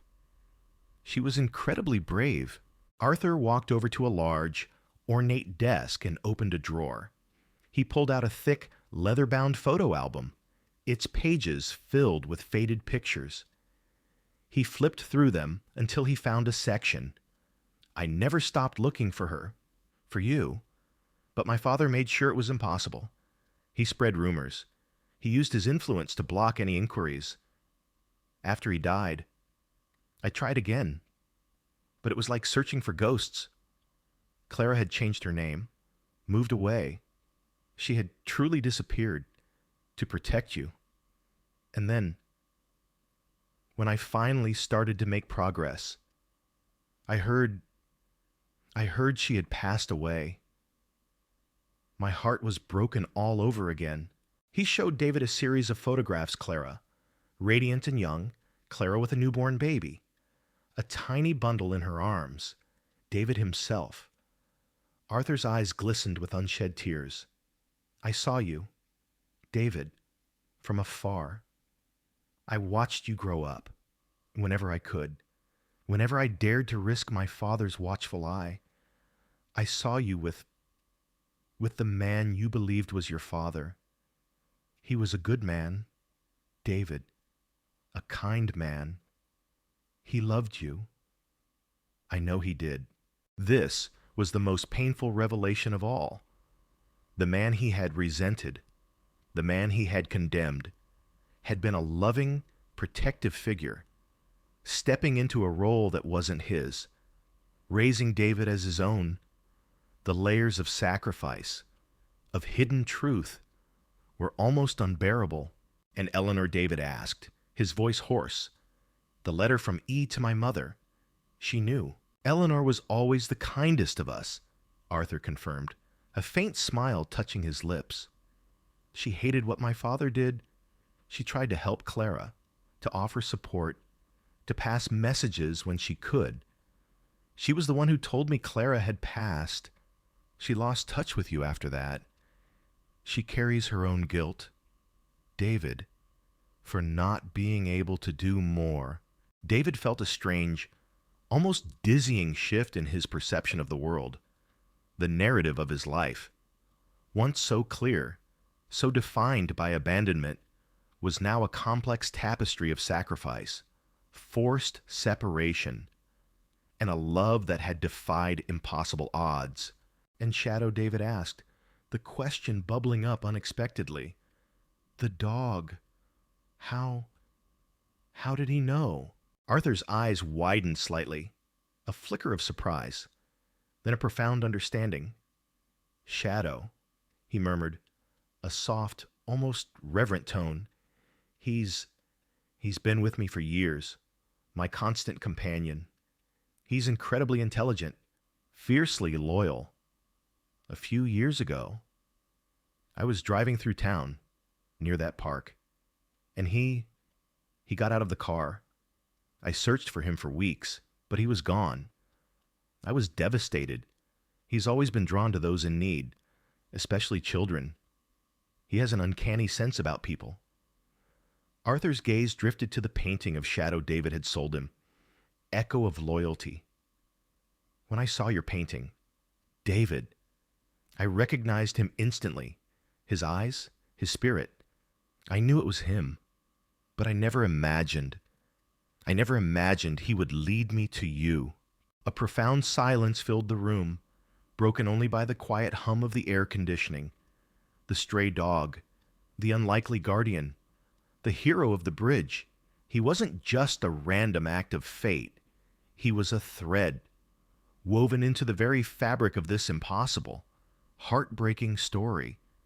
He was Arthur's dog, who had somehow found his way to Arthur's grandson, protecting her, and in doing so, bringing Arthur back into their lives.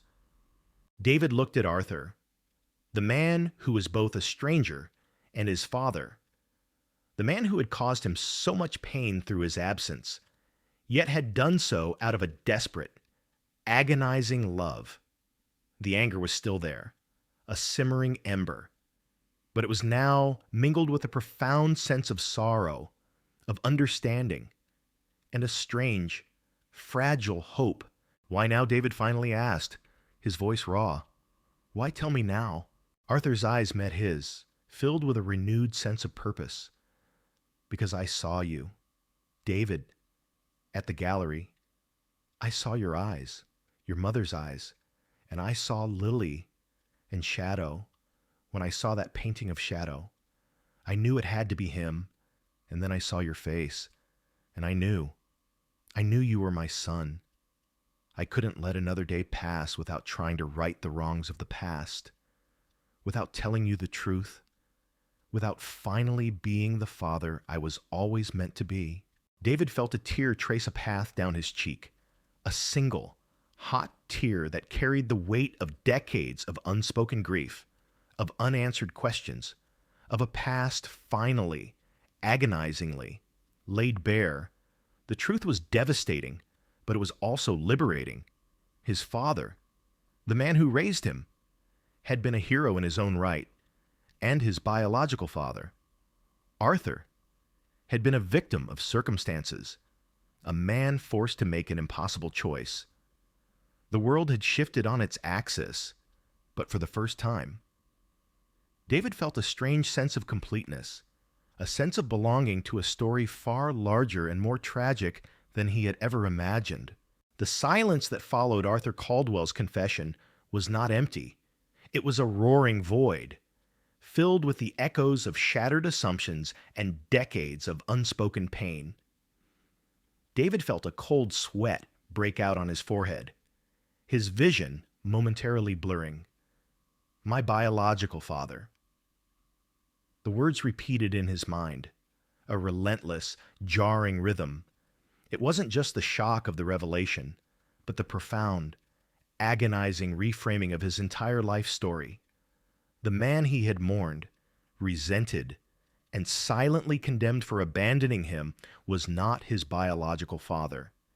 And the man sitting before him, a stranger, was... You watched me, David finally managed to articulate, his voice a strained whisper, laced with a raw mix of disbelief and a burgeoning anger. You watched me grow up, believing I was abandoned, believing my father was a coward, while you were out there. And my mother, she let me believe that lie for years. The questions tumbled out, unbidden, fueled by a sudden, overwhelming sense of betrayal, not just by Arthur, but by the very foundations of his childhood. Arthur Caldwell, his face a landscape of profound regret, slowly walked back to his desk and sat down, his gaze fixed on David. It wasn't a lie. David. Not in the way you mean it, he said, his voice heavy with sorrow. It was a desperate act of protection. For you. For Clara. My father was a formidable man. His threats were not idle. He had the power and the ruthlessness to carry them out. He would have destroyed Clara's life, and by extension, yours. If I had defied him. He leaned forward, his hands clasped tightly on the desk, his knuckles white. Imagine, David, being faced with that choice. Watch the woman you love and your unborn child suffer unimaginable consequences or disappear, hoping that your absence, however agonizing, would guarantee their safety. I chose the latter. It was the most agonizing decision of my life. Every day, for decades, I have lived with the ghost of that choice. David scoffed, a bitter, hollow sound. A choice? You call that a choice? What about my choice? What about my mother's choice to live with that secret, to raise me under the shadow of a man who supposedly abandoned us, when the truth was... This, he gestured wildly around the opulent room, a symbol of the wealth and power that had dictated his family's fate. Clara made her own choice. David, Arthur replied, his voice firm but gentle. She chose to protect you from the ugliness of my family's influence. She chose to give you a stable, loving home with a man who adored her, and who loved you as his own son.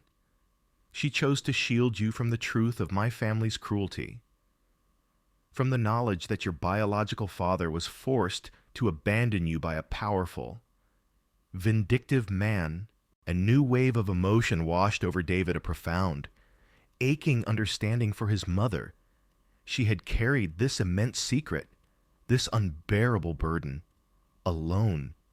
She had sacrificed her own truth, her own story, to protect him and the man he had called father, the quiet, artistic man who had taught him to sketch and to see the world through a different lens, had done so knowing David wasn't his own flesh and blood. The depth of that love, that selflessness, was staggering. My father, the man who raised me, David said, his voice cracking. Did he know? Arthur nodded slowly, his eyes filled with a fresh wave of sorrow. Yes, he knew. Clara told him everything after I left. She was honest with him, and he was an extraordinary man. He loved Clara unconditionally, and he embraced you as his son without hesitation. He understood the impossible situation. He was a truly good man. David, a man of immense integrity and compassion. He raised you with love, and he gave you a stable home. He was a father to you in every sense that truly matters. The words were a balm, a painful but necessary truth that began to heal the decades-old wound of perceived abandonment. His father, the man he knew, was not a coward. He was a hero, too. A man who had stepped into a broken family and offered unconditional love. This revelation didn't diminish his love for the man who raised him. It deepened it, imbuing it with a new, profound respect. And Eleanor, David continued, remembering the old letter, she was the E. She tried to help my mother. Eleanor was my confidant, my only ally in that gilded cage of a family, Arthur explained, a faint sad smile touching his lips. She hated my father's cruelty. She tried to maintain contact with Clara, to offer support, to pass messages when she could. She was the one who told me when Clara moved, when she passed away. She carried the secret with me all these years, hoping that one day the truth would find its way back to you. David looked at Arthur, truly looked at him, for the first time without the veil of his preconceived notions.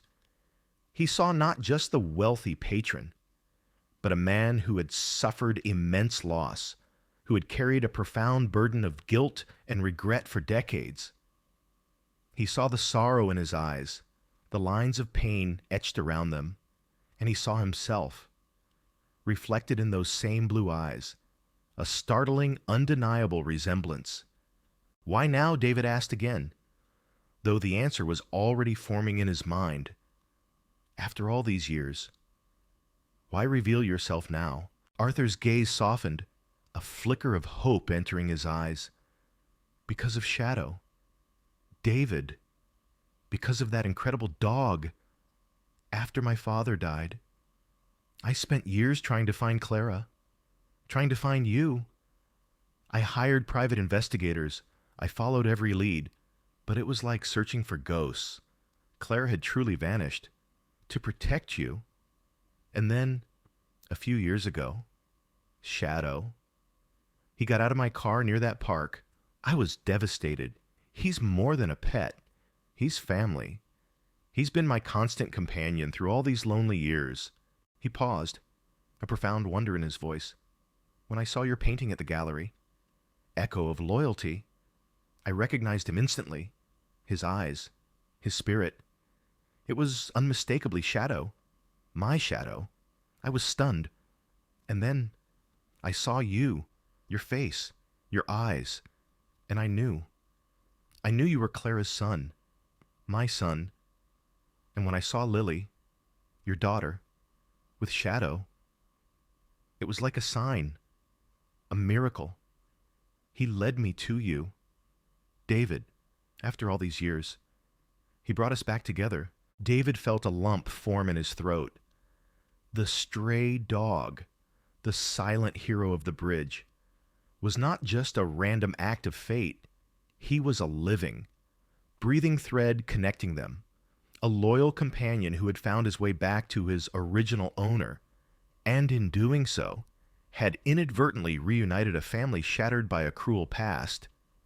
Shadow's presence on the bridge, His uncanny ability to calm Lily, his unwavering loyalty, it all made a strange, beautiful sense now. He wasn't just a protector, he was a catalyst, a silent orchestrator of destiny. The anger in David began to recede, replaced by a profound weariness and a fragile, tentative curiosity. The truth was painful, yes, but it also offered a strange sense of completeness. The void left by his father's disappearance was now filled, not with simple answers, but with a complex, heartbreaking narrative of sacrifice and enduring love. I need time, David finally said, his voice hoarse, to process this, to understand. Arthur nodded, his eyes filled with compassion. Take all the time you need. David, I'm not asking for forgiveness. Not yet. I'm simply asking for a chance to be a part of your life. And Lily's, a chance to make up for decades of lost time. I have so much to tell you. So many stories about your mother, about our past. And I want to hear about yours, about Lily, about the man who raised you, who was truly a father to you. He reached into his jacket pocket and pulled out a small, velvet-covered box. He opened it, revealing a delicate, antique silver locket. This belonged to your mother, Clara. I gave it to her when we were in college. It has a small inscription inside. Always. She wore it every day. David took the locket, his fingers trembling as he touched the cool metal. He opened it. Inside, engraved in tiny, elegant script, were the words AC plus CM, always. Arthur Caldwell and Clara Miller, always. A testament to a love that had defied time and the cruel hand of fate. He looked at Arthur, his biological father, a stranger who now held the keys to his past. The anger was still there, a simmering ember, but it was now mingled with a profound sense of sorrow for the man before him, and a strange, fragile hope for a future that suddenly seemed vast and unknown. The truth was a heavy burden, but it was also a path to healing, a chance to finally understand the complex tapestry of his life. He had walked into this room seeking answers, and he had found them, not in simple explanations, but in a heartbreaking, beautiful story of love, sacrifice, and the enduring power of an unseen whisper. The weight of the locket in David's hand felt impossibly heavy, a tangible link to a past he never knew, and to a love story far more profound and tragic than any he could have imagined. AC plus CM, always. The simple inscription spoke volumes, echoing across decades, resonating with the raw, emotional truth Arthur had just laid bare. David sat there, the shock slowly giving way to a churning sea of complex emotions, anger for the lost years, grief for the mother who carried such a heavy secret, and a dawning, unsettling sympathy for the man who was now, unbelievably, his biological father. Arthur Caldwell watched him, his own face a portrait of quiet suffering and desperate hope. He didn't push, didn't try to fill the silence. He simply waited, understanding the enormity of what he had just unveiled. My mother, David finally began, his voice hoarse. She never mentioned your name. Not once. She spoke of her husband, my father, with such love. She never gave any indication of this. He gestured between Arthur and himself, the gesture encompassing the impossible narrative that now enveloped them, and that was her strength. David, Arthur replied, his voice soft. She was protecting you. My father, Albert, had eyes everywhere. He had people watching for any sign of me, or of her trying to contact me, or of her speaking out. He wanted to ensure his reputation remained untarnished. and that his family's secret stayed buried. Clara knew that. She knew that any hint of the truth, any attempt to reach out to me, would put both her and you in danger. She chose silence for your safety. It was an extraordinary act of love and courage.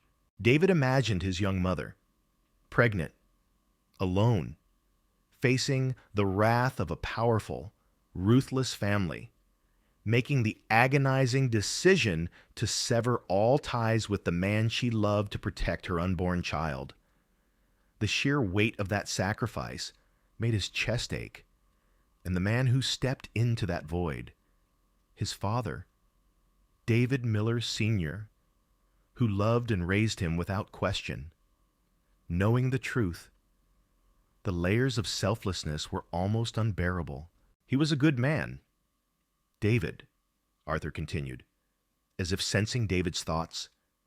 Your father, David Sr. He loved Clara deeply, and he loved you. He understood the impossible situation I was forced into.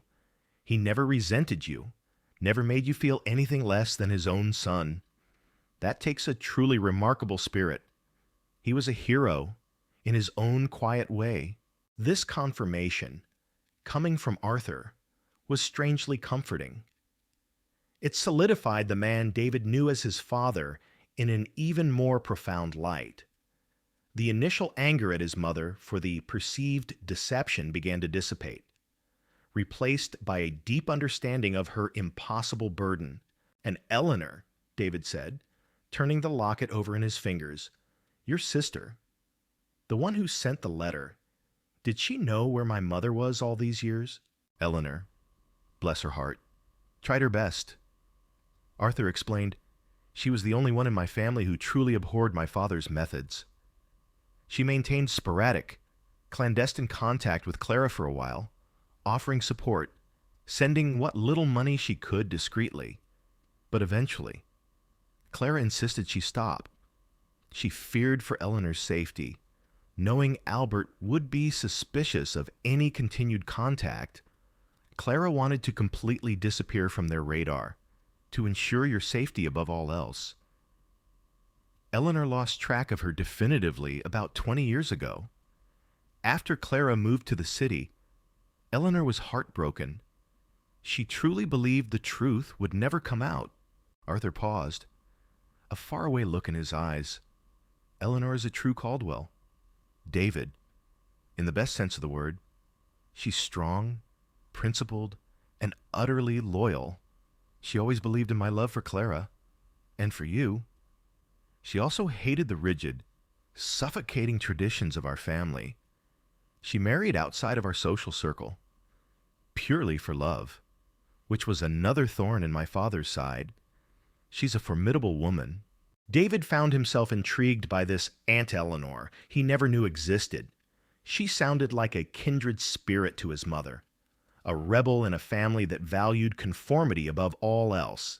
The conversation flowed, haltingly at first, then with increasing momentum. As Arthur began to fill in the vast, echoing blanks of David's past, he spoke of his youth, of his dreams of being an artist, a dream his father had vehemently crushed, pushing him into the family's legal empire instead. He spoke of his rebellious nature, his deep connection to Clara, a woman who saw beyond his family's wealth and status. He spoke of their secret meetings, their shared laughter, their hopes for a future that was brutally snatched away. He recounted his desperate attempts to find them after his father's death, the dead ends, the false hopes. He had hired the best private investigators, quietly searched through old records, even tried to trace old friends of Clara's.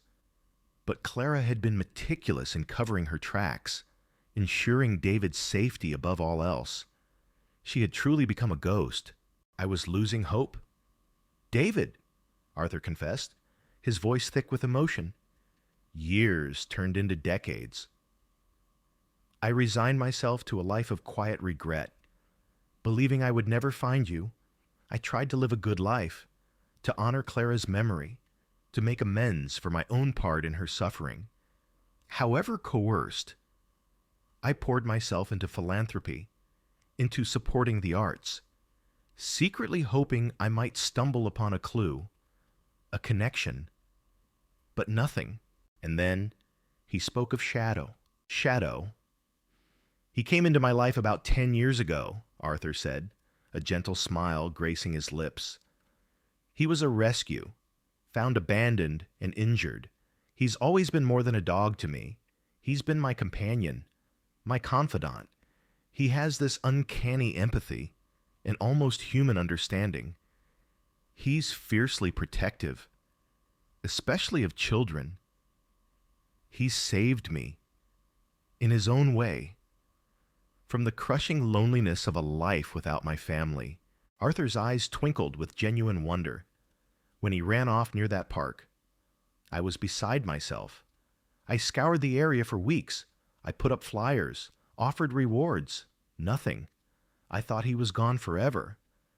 And then, at your exhibition, I saw him, in your painting, his eyes. That distinct pattern of fur. I knew it was him. My shadow. My heart nearly stopped. And then I saw you. David. Your face. Your eyes. And the way Lily looked at him. The way she connected with him. It was a mirror of how Shadow connects with me. I knew then. Call it instinct. Call it fate. But I knew. He led me to you. The pieces of the puzzle clicked into place with a profound, almost spiritual resonance. The stray dog wasn't just a random act of kindness. He was a silent messenger, a loyal bridge between two shattered lives. He had found his way back to his original owner's bloodline, protecting the grandchild of the man who had loved him, and in doing so, had finally brought the truth to light. David looked down at the locket again, then up at Arthur. The old pain was still there, a dull ache, but it was now overlaid with a complex tapestry of understanding and a burgeoning sense of connection. This was not the reunion he had ever imagined, not the simple, clear-cut embrace of a long-lost father. It was messy, complicated, steeped in decades of sacrifice and secret keeping. But it was also undeniably real. I still need time, David reiterated, the words feeling inadequate for the enormity of his emotions. To process all of this, to tell Lily, eventually, when I can find the right words. Arthur nodded, his expression gentle. Of course, David. Take all the time you need. I'm not going anywhere. I've waited a lifetime for this. I just want a chance to be a part of your lives, of Lily's life, to offer whatever support I can, to be the family I was always meant to be. He reached across the desk and gently placed a hand on David's arm. You are my son, David, and I am so incredibly proud of the man you have become, and the father you are to Lily. David felt a warmth spread through him at Arthur's touch, a sensation he hadn't known from a father figure since his own father had passed. The tears, held back for so long, finally welled up in his eyes, not just from the pain, but from the overwhelming relief of a truth finally revealed, and the fragile hope of a future newly imagined, the invisible threads of fate, woven by a desperate choice and the loyalty of a stray dog, had finally brought them home. The ride home from Arthur Caldwell's mansion was a silent journey through a landscape forever altered. The familiar streets, once a comforting backdrop to David's predictable life, now seemed imbued with a hidden history, a secret narrative that had been playing out just beneath the surface all along. The silver locket, clutched in his hand, felt like a burning ember, radiating the warmth of a forgotten love and the cold sting of a lifelong deception. David walked into his apartment, the weight of the revelation still heavy on his shoulders. Lily, sensing his quiet turmoil, abandoned her usual meticulous play and came to him. Tugging gently on his pant leg, Shadow, ever perceptive, rose from his slumber and nudged David's hand with his wet nose, his amber eyes gazing up with an almost human understanding. David knelt, pulling Lily into a tight embrace, and buried his face in Shadow's warm fur, seeking comfort in their unconditional presence. How could he explain any of this to Lily? How could he unravel the truth of their family when his own mind was still reeling? He spent the evening in a daze. He went through the motions of their evening routine, making Lily's dinner, overseeing her bath, reading her favorite story. But his mind was a storm of thoughts, replaying Arthur's words, picturing his young mother with Arthur, then with the man he knew as his father, the man who had raised him, loved him, and taught him everything. Knowing all along that David wasn't his biological son, the profound love and selflessness of David Sr. became an even more towering monument in his memory. That night, after Lily was asleep, David sat in his small studio, the journal open before him. He reread his father's frantic entries, now imbued with a chilling new clarity, the vague threats, the desperate struggle, the forced disappearance. It all made agonizing sense. His father, David Sr., had been a truly remarkable man. Not only had he loved Clara despite her past with Arthur, but he had also stepped into the monumental role of father to another man's child. Knowing the complexities and dangers involved, he had been a quiet hero, protecting his family in his own way, by providing stability and unconditional love when their world had been torn apart. The bitterness David had held towards his adoptive father for abandoning them began to dissolve, replaced by a profound, almost overwhelming sense of gratitude and admiration. The man David Sr. had not been a coward. He had been a protector, a loving husband, and a devoted father. Facing immense odds with quiet dignity, this revelation, while painful, began a healing process for David, releasing him from decades of quiet resentment. The next few days were a blur of internal struggle.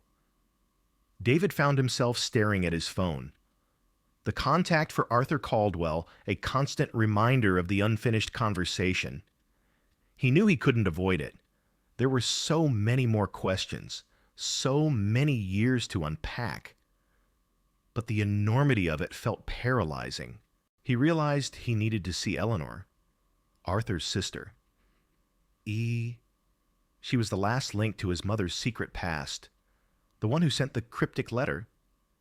Perhaps she could provide details, fill in the emotional blanks that Arthur, perhaps too overwhelmed by his own guilt, couldn't.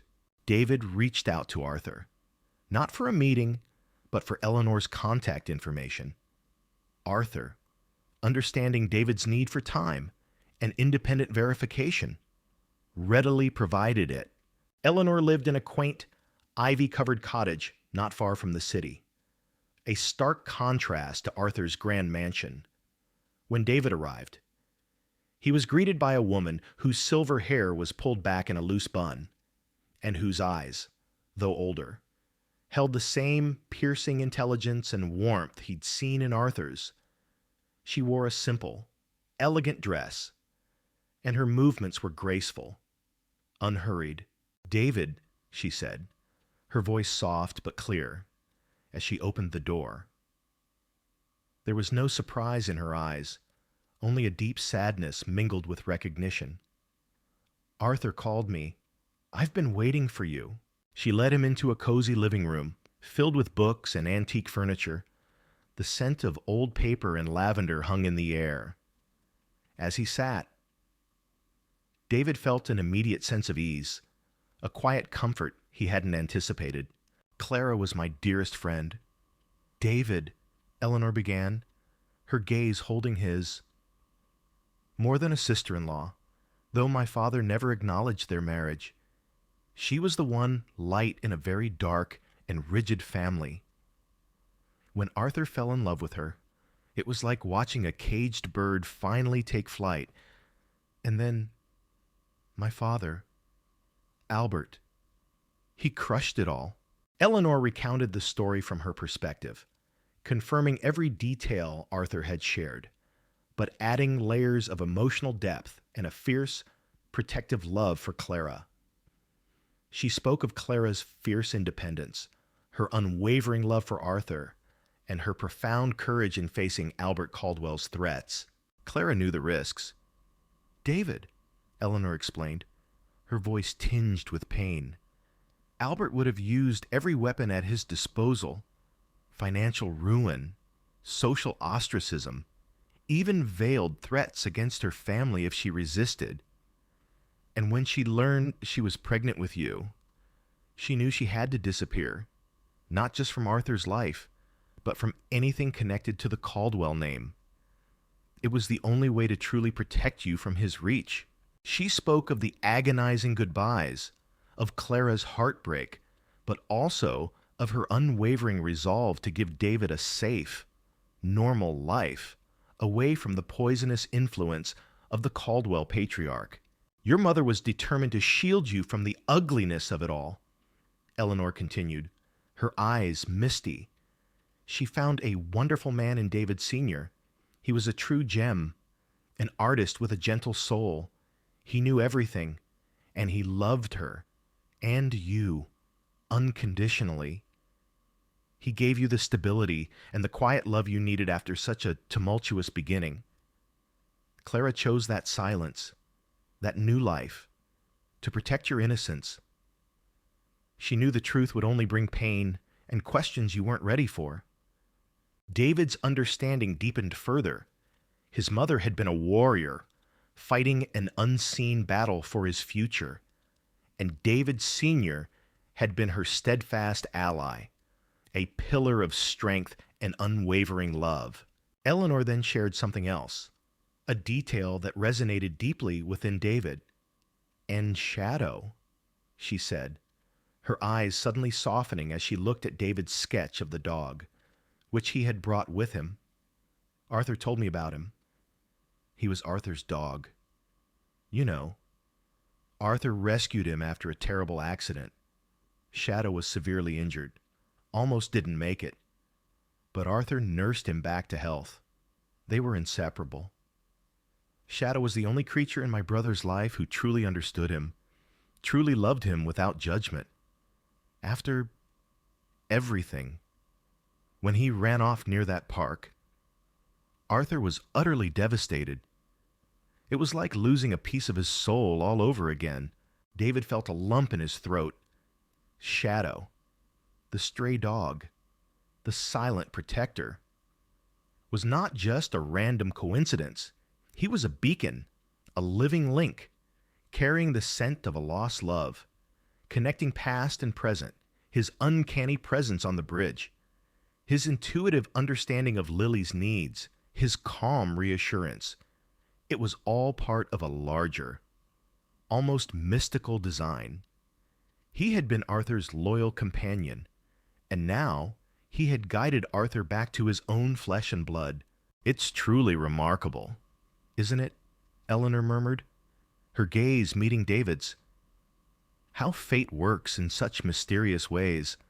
How a beloved animal can be the catalyst for such profound truth. Shadow, in his own quiet way, has brought healing to a family broken for decades. The conversation with Eleanor was long, stretching into the afternoon. She shared stories of Clara's youth, of Arthur's passion for art before his father crushed it, of the vibrant, defiant spirit that had once burned so brightly in their lives.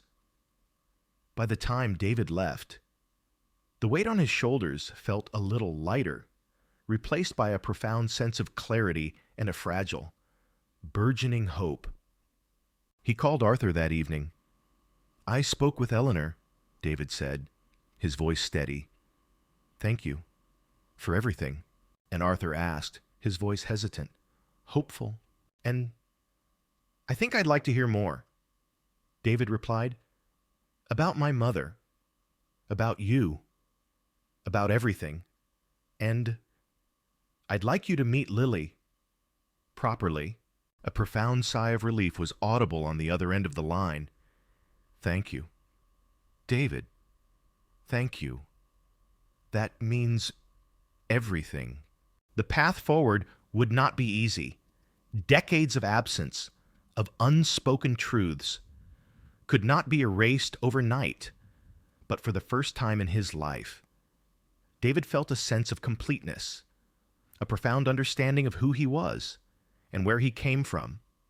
The invisible threads of fate, woven by love, sacrifice, and the enduring loyalty of a remarkable stray dog, were finally tying back together, promising a future where healing, and perhaps even a new kind of family, was finally possible. The first meeting between Lily and Arthur Caldwell was orchestrated with careful deliberation. David wanted to ensure Lily's comfort and avoid any sensory overload that could trigger distress.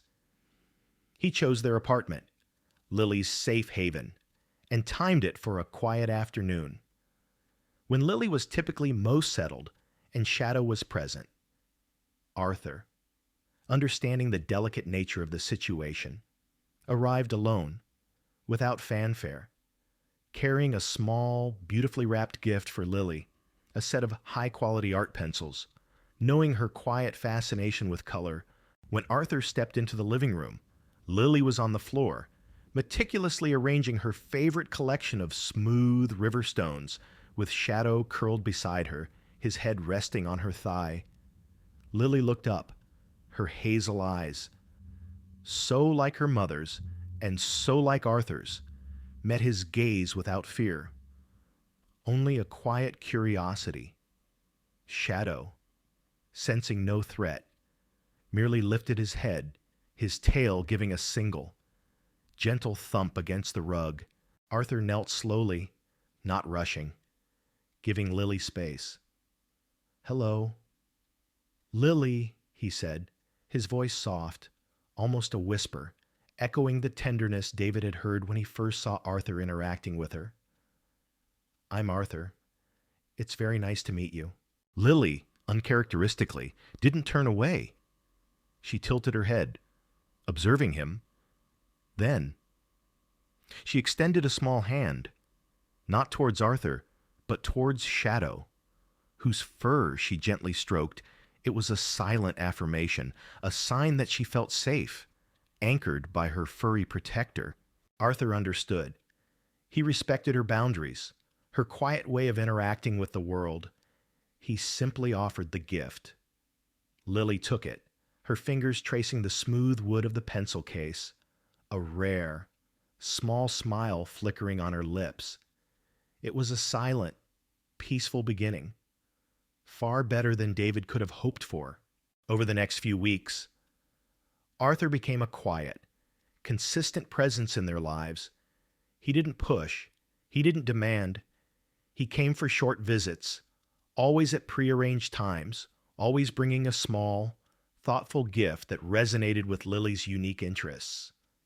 He sat patiently, observing Lily's intricate play, sometimes sketching alongside David, sharing quiet moments of artistic camaraderie.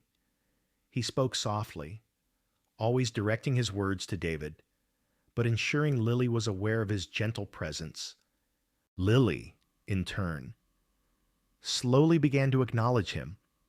She would sometimes offer him a stone from her collection, or show him a finished drawing.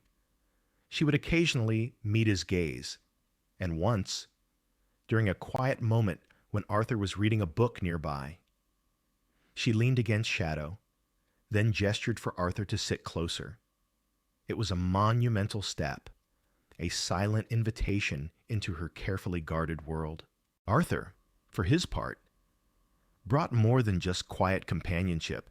He brought stories of Clara, David's mother, filled with vibrant details David had never known. He spoke of her infectious laugh, her sharp intellect, her unwavering compassion. He showed David old photographs, not just the faded ones from his attic, but a trove of images Arthur had secretly collected over the years. Clara in her youth, Clara laughing, Clara filled with a joy David had only glimpsed in that single old photograph. He filled in the blanks of her life, weaving a tapestry of a woman who was not just a grieving mother, but a spirited individual, a fierce lover, and a brave survivor.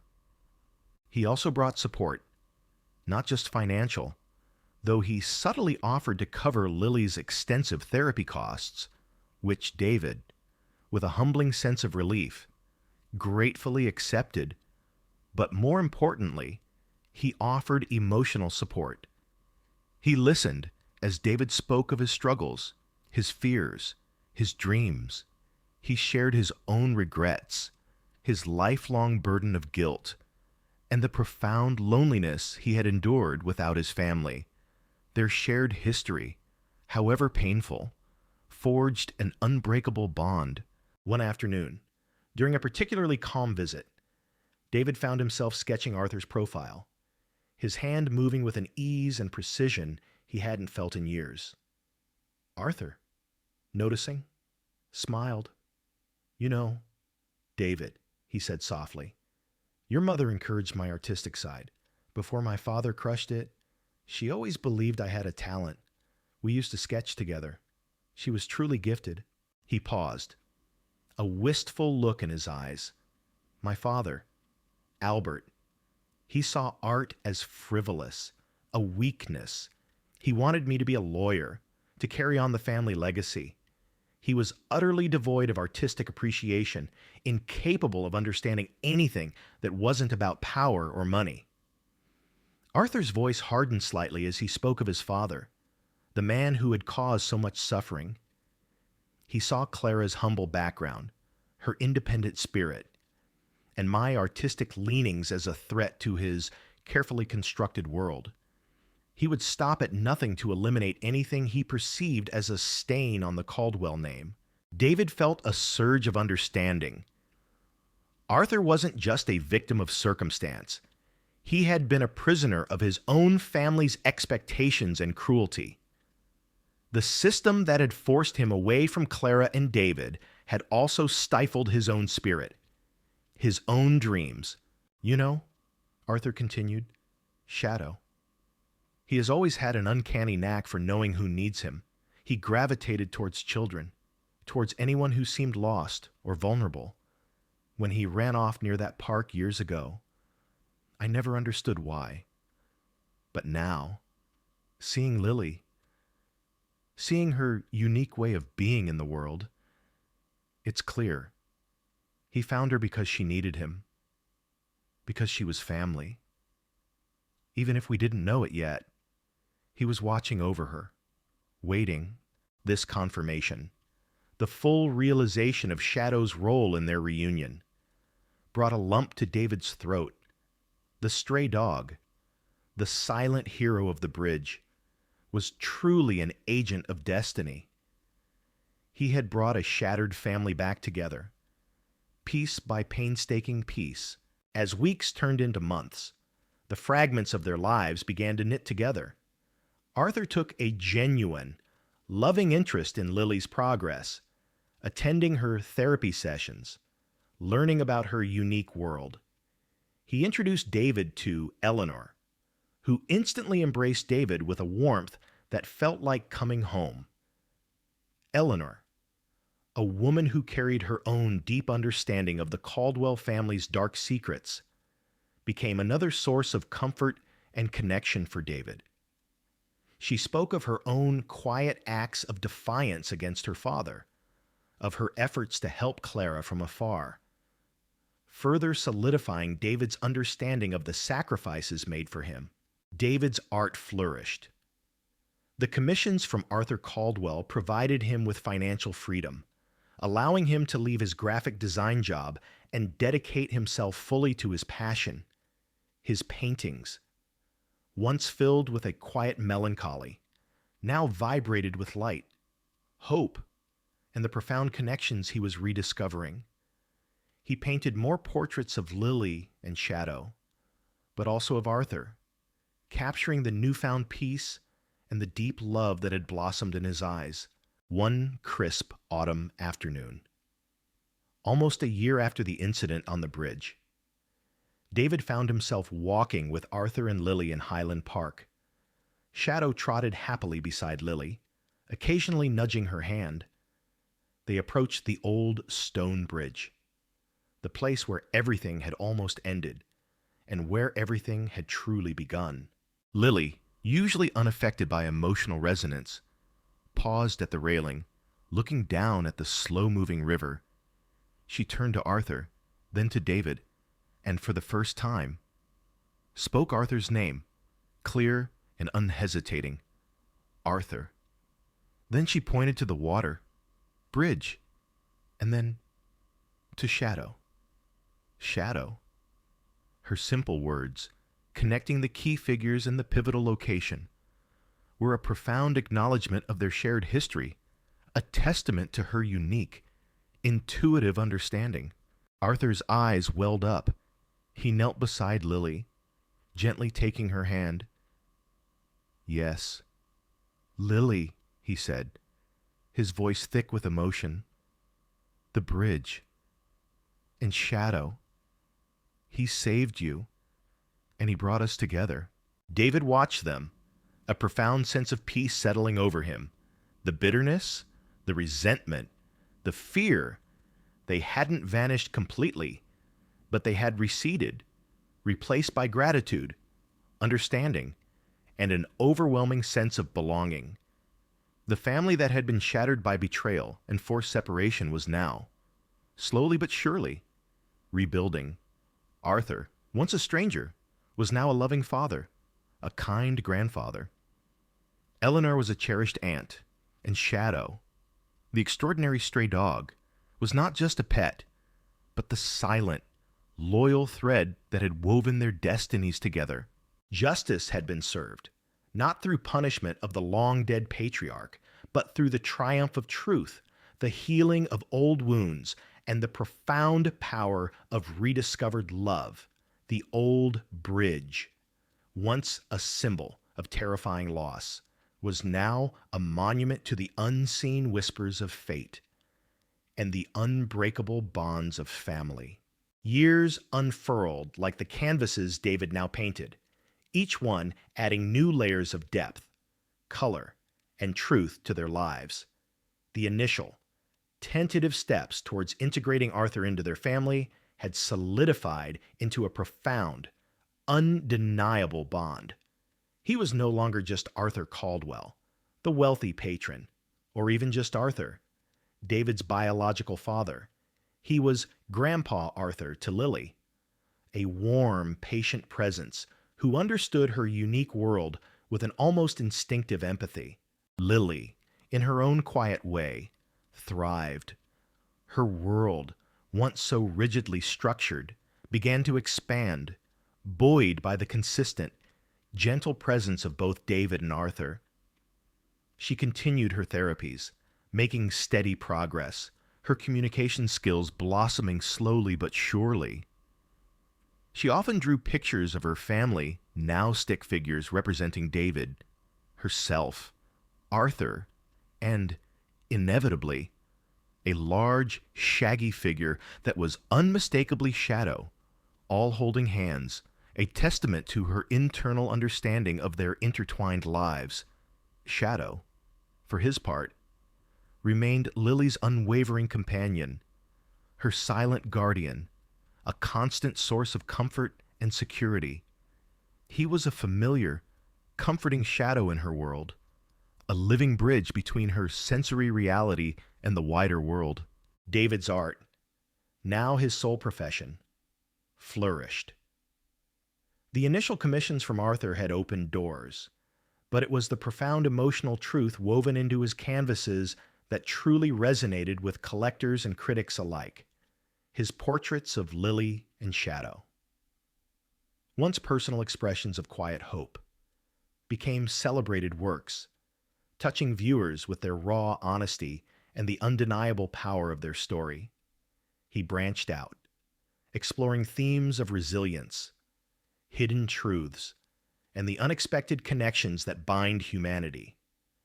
His success brought not just financial stability, but a deep, satisfying sense of purpose. A stark contrast to the aimless anxiety that had once defined his existence. Arthur, for the first time in decades, found a profound sense of peace. The heavy burden of guilt he had carried, the gnawing regret of a life unlived with Clara and David, began to lift. He spent countless hours with David, sharing stories of Clara's youth, recounting anecdotes that painted a vivid picture of the vibrant woman she had been. He spoke of his own dreams, his artistic aspirations, the life he had been forced to abandon, and in David. He saw a living embodiment of those lost dreams, a son who had not only inherited his mother's spirit, but had also embraced the artistic path Arthur himself had been denied. He found immense joy in simply being there, reading to Lily, watching her play, sharing quiet meals with David. Eleanor, Arthur's sister, became a cherished aunt figure to David. She often visited, bringing with her a fierce wit and a deep well of empathy. She and David shared long conversations about Clara, about the Caldwell family's oppressive history, and about the quiet acts of rebellion that had sustained them both.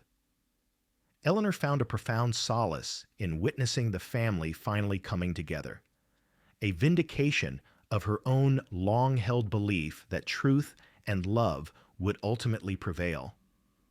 She saw David's success as a testament to Clara's indomitable spirit and Arthur's enduring love, a powerful retort to her deceased father's cruelty. The legacy of Albert Caldwell, Arthur's father, the ruthless patriarch who had orchestrated so much suffering, slowly began to unravel, not through dramatic public exposure or vengeful actions, but through the quiet triumph of the family he had tried to break. Arthur, now more resolute than ever, began to subtly reshape the Caldwell family's philanthropic efforts, redirecting resources towards causes that supported the arts, children with special needs, and animal welfare, causes close to David's heart, and a quiet, dignified rebellion against the rigid, materialistic values his father had upheld. He also ensured that the Caldwell and Associates law firm, while still powerful, began to operate with a new emphasis on ethical conduct and social responsibility, subtly dismantling the shadow of his father's influence. One particularly poignant moment occurred during a family dinner at Arthur's mansion. Lily, unprompted, went to Arthur and gently placed a small, polished river stone in his hand. "Grandpa Arthur," she murmured, her voice clearer than usual. "Family." Arthur's eyes welled up, and he pulled her into a tender hug. David watched, his heart full. This quiet, autistic child, with her unique way of seeing the world, had intuitively understood the complex tapestry of their lives, recognizing the deep, familial bonds that transcended bloodlines and hidden pasts. David knew that his life, and Lily's, would never be simple. The scars of the past remained, woven into their story, but they were no longer wounds that festered in secret. They were acknowledged, understood, and slowly, painstakingly, healing the man who raised him. David Sr. was always remembered with immense love and respect, his portrait holding a place of honor in David's studio. His story, too, was now understood as one of immense courage and boundless love. The old stone bridge in Highland Park, once a place of raw terror and unimaginable loss, had transformed into a symbol of resilience, a silent testament to the extraordinary twist of fate that had brought them together. David often took Lily and Shadow there, not with dread, but with a quiet sense of reverence. They would stand at the railing, watching the river flow, a reminder of the powerful currents of life, of hidden depths, and of the unexpected paths that lead to connection and belonging. Shadow, now an older, gentler dog, still held a special, almost revered place in their lives. He was the quiet, furry patriarch of their newly formed family, the loyal guardian whose instincts had defied all odds. He was proof that sometimes. The most profound changes in life come not from grand plans or human machinations, but from the simple, unwavering loyalty of a creature with an unseen purpose. He had been Arthur's companion, then Lily's protector, and ultimately, the catalyst for a family's reunion, bridging a chasm of lost time with his quiet, unwavering presence. His amber eyes, still as intelligent as ever, held the wisdom of a destiny fulfilled. The story of the autistic daughter, the panicking father, and the stray dog had captivated and brought together not just a family, but a community, an audience. It was a testament to enduring love, the triumph of truth, and the remarkable ways in which fate, sometimes through the most unexpected of messengers, weaves its intricate, often miraculous, tapestry. Thanks for watching. If you enjoyed this story and want to see more incredible tales of resilience and unexpected connections, don't forget to hit that subscribe button. Stay with us for the next one. And while you're here, check out our other videos. There's always more to explore. Where are you watching from? Let us know in the comments below. The years that followed the revelation unfurled like a vibrant, evolving canvas in David's studio, each brushstroke adding depth and nuance to the masterpiece that was their lives. The wounds of the past didn't vanish entirely, but they transformed, becoming subtle contours on the landscape of their family, reminders of resilience rather than sources of pain. The bitterness that had once gnawed at David's soul slowly dissipated, replaced by a profound understanding of the complex sacrifices that had shaped his existence. Lily, in her own unique and beautiful way, continued to flourish. Her world, once rigidly bounded by predictable routines, expanded with a gentle, organic grace. The presence of both David and Arthur provided a dual anchor, a harmonious blend of familiar love and newfound connection. Her communication skills, while still distinct, became more fluid, expressed not only through her meticulous arrangements and soft hums, but also through more frequent, clear words. She would often draw detailed pictures of her family figures that distinctly represented David, Arthur, herself, and always a large, shaggy dog with intelligent eyes. These drawings, proudly displayed on the refrigerator, were Lily's silent testament to her understanding of their interconnected lives, a visual map of her expanding emotional world. Shadow, her unwavering companion, remained the central pillar of her comfort, his quiet presence a constant, reassuring hum in her universe. He was more than a pet. He was a silent, furry sibling, a guardian angel with paws. David's artistic career soared, his canvases becoming a powerful narrative of human connection and quiet heroism. The commissions from Arthur Caldwell had not only provided financial liberation, but had also given him the invaluable gift of time to paint, time to observe, and most importantly, time to be fully present with Lily.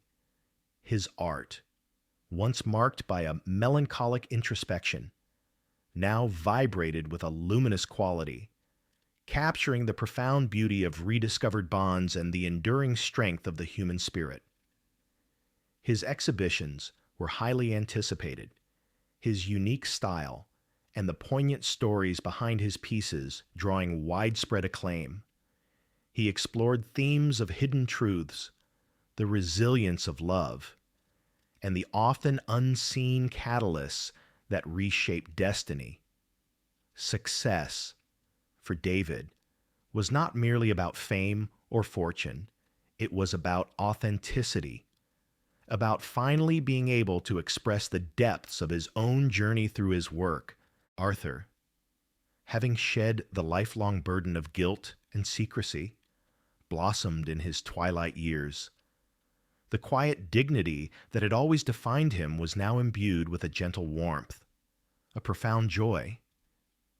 He spent countless hours with David, not just discussing art or business, but reliving cherished memories of Clara, filling in the vibrant details of her personality, her dreams, and their shared history. He delighted in recounting anecdotes that painted a vivid picture of the vibrant, spirited woman David's mother had been, a woman he now knew through Arthur's loving eyes. Arthur's presence was a steady, unwavering light in their lives. He was not just David's biological father, but a true patriarch, a loving grandfather who reveled in every small milestone of Lily's development. He found immense solace in being able to offer her the love and presence he had been denied for decades. Quietly, making up for lost time, Eleanor, Arthur's steadfast sister, reveled in the family's reunion. She became a beloved aunt to David, her sharp wit and compassionate heart a welcome addition to their growing circle. She and David shared a unique bond, forged in their shared understanding of the Caldwell family's oppressive history and their quiet defiance against it. Eleanor often visited, bringing with her stories of her own, of her quiet acts of rebellion against her father's tyranny, and her unwavering faith that truth and love would ultimately prevail. She saw David's artistic success as a beautiful legacy of Clara's spirit and Arthur's enduring love, a powerful testament that good could indeed triumph over the rigid, cold world of her father. The profound influence of Albert Caldwell, the ruthless patriarch who had orchestrated so much suffering, began to subtly unravel, not through dramatic public confrontation, but through the quiet, consistent triumph of the family he had tried to break. Arthur, now wholly devoted to ethical leadership, began to systematically redirect the Caldwell family's vast philanthropic efforts towards causes that truly resonated with his heart, supporting emerging artists, championing initiatives for children with special needs, and establishing significant animal welfare programs. These endeavors were not merely charitable acts. They were quiet acts of rebellion, a deliberate reshaping of his family's legacy, a profound rejection of the cold, materialistic values his father had championed. The very institutions that had once been instruments of his father's control now served as vehicles for compassion and connection. A particularly poignant moment occurred during a quiet summer evening, nearly 2 years after Arthur's revelation. Lily, unprompted, went to Arthur and gently placed a small, perfectly smooth river stone, one of her most prized possessions, into his hand. "Grandpa Arthur," she murmured, her voice clearer and more resonant than usual. "Family. Forever." Arthur's eyes, usually so composed, welled up with emotion. He pulled her into a tender hug, a silent testament to the unspoken understanding between them. David watched, his heart overflowing. This quiet, autistic child, with her unique and profound perception, had intuitively grasped the complex tapestry of their lives, recognizing the deep, familial bonds that transcended bloodlines, secrets, and decades of lost time. David knew, with a certainty that resonated deep in his soul, that their journey was not without its scars. The echoes of past pain remained, woven into the fabric of their history. But they were no longer wounds that festered in secret. They were acknowledged, understood, and meticulously, lovingly, healing the memory of the man who raised him. David Sr. was always honored with immense love and respect, his portrait holding a place of pride in David's studio, a quiet monument to his boundless, unconditional love. His story, too, was now understood as one of immense courage and unwavering devotion. The old stone bridge in Highland Park, once a place of raw terror and unimaginable loss, had transformed into a potent symbol of resilience, a silent monument to the extraordinary twist of fate that had brought them together. David often took Lily and Shadow there, not with dread, but with a quiet sense of reverence. They would stand at the railing, watching the river flow beneath them, a perpetual reminder of life's powerful, often hidden currents, of its surprising depths, and of the unexpected paths that ultimately lead to connection, healing, and belonging. Shadow, now a wise, silver-muzzled patriarch, still held a sacred place in their lives. He was the quiet, furry heart of their newly formed family, the loyal guardian whose instincts had defied all odds, a living embodiment of unconditional love. He was proof that sometimes. The most profound changes in life come not from grand human machinations or carefully constructed plans, but from the simple, unwavering loyalty of a creature with an unseen purpose. He had been Arthur's sole companion, then Lily's steadfast protector, and ultimately, the silent, loyal thread that had woven their shattered destinies back together, bridging a chasm of lost time with his quiet, unwavering presence, his amber eyes, still as intelligent and knowing as ever, held the deep wisdom of a destiny profoundly fulfilled, an echo of loyalty that resonated through generations, the story of the autistic daughter, the panicking father, and the stray dog had not only brought a family back together, but had resonated far beyond their quiet lives. It was a testament to the enduring power of love, the transformative potential of truth, and the remarkable, often miraculous ways in which fate, sometimes through the most unexpected of messengers, weaves its intricate, beautiful tapestry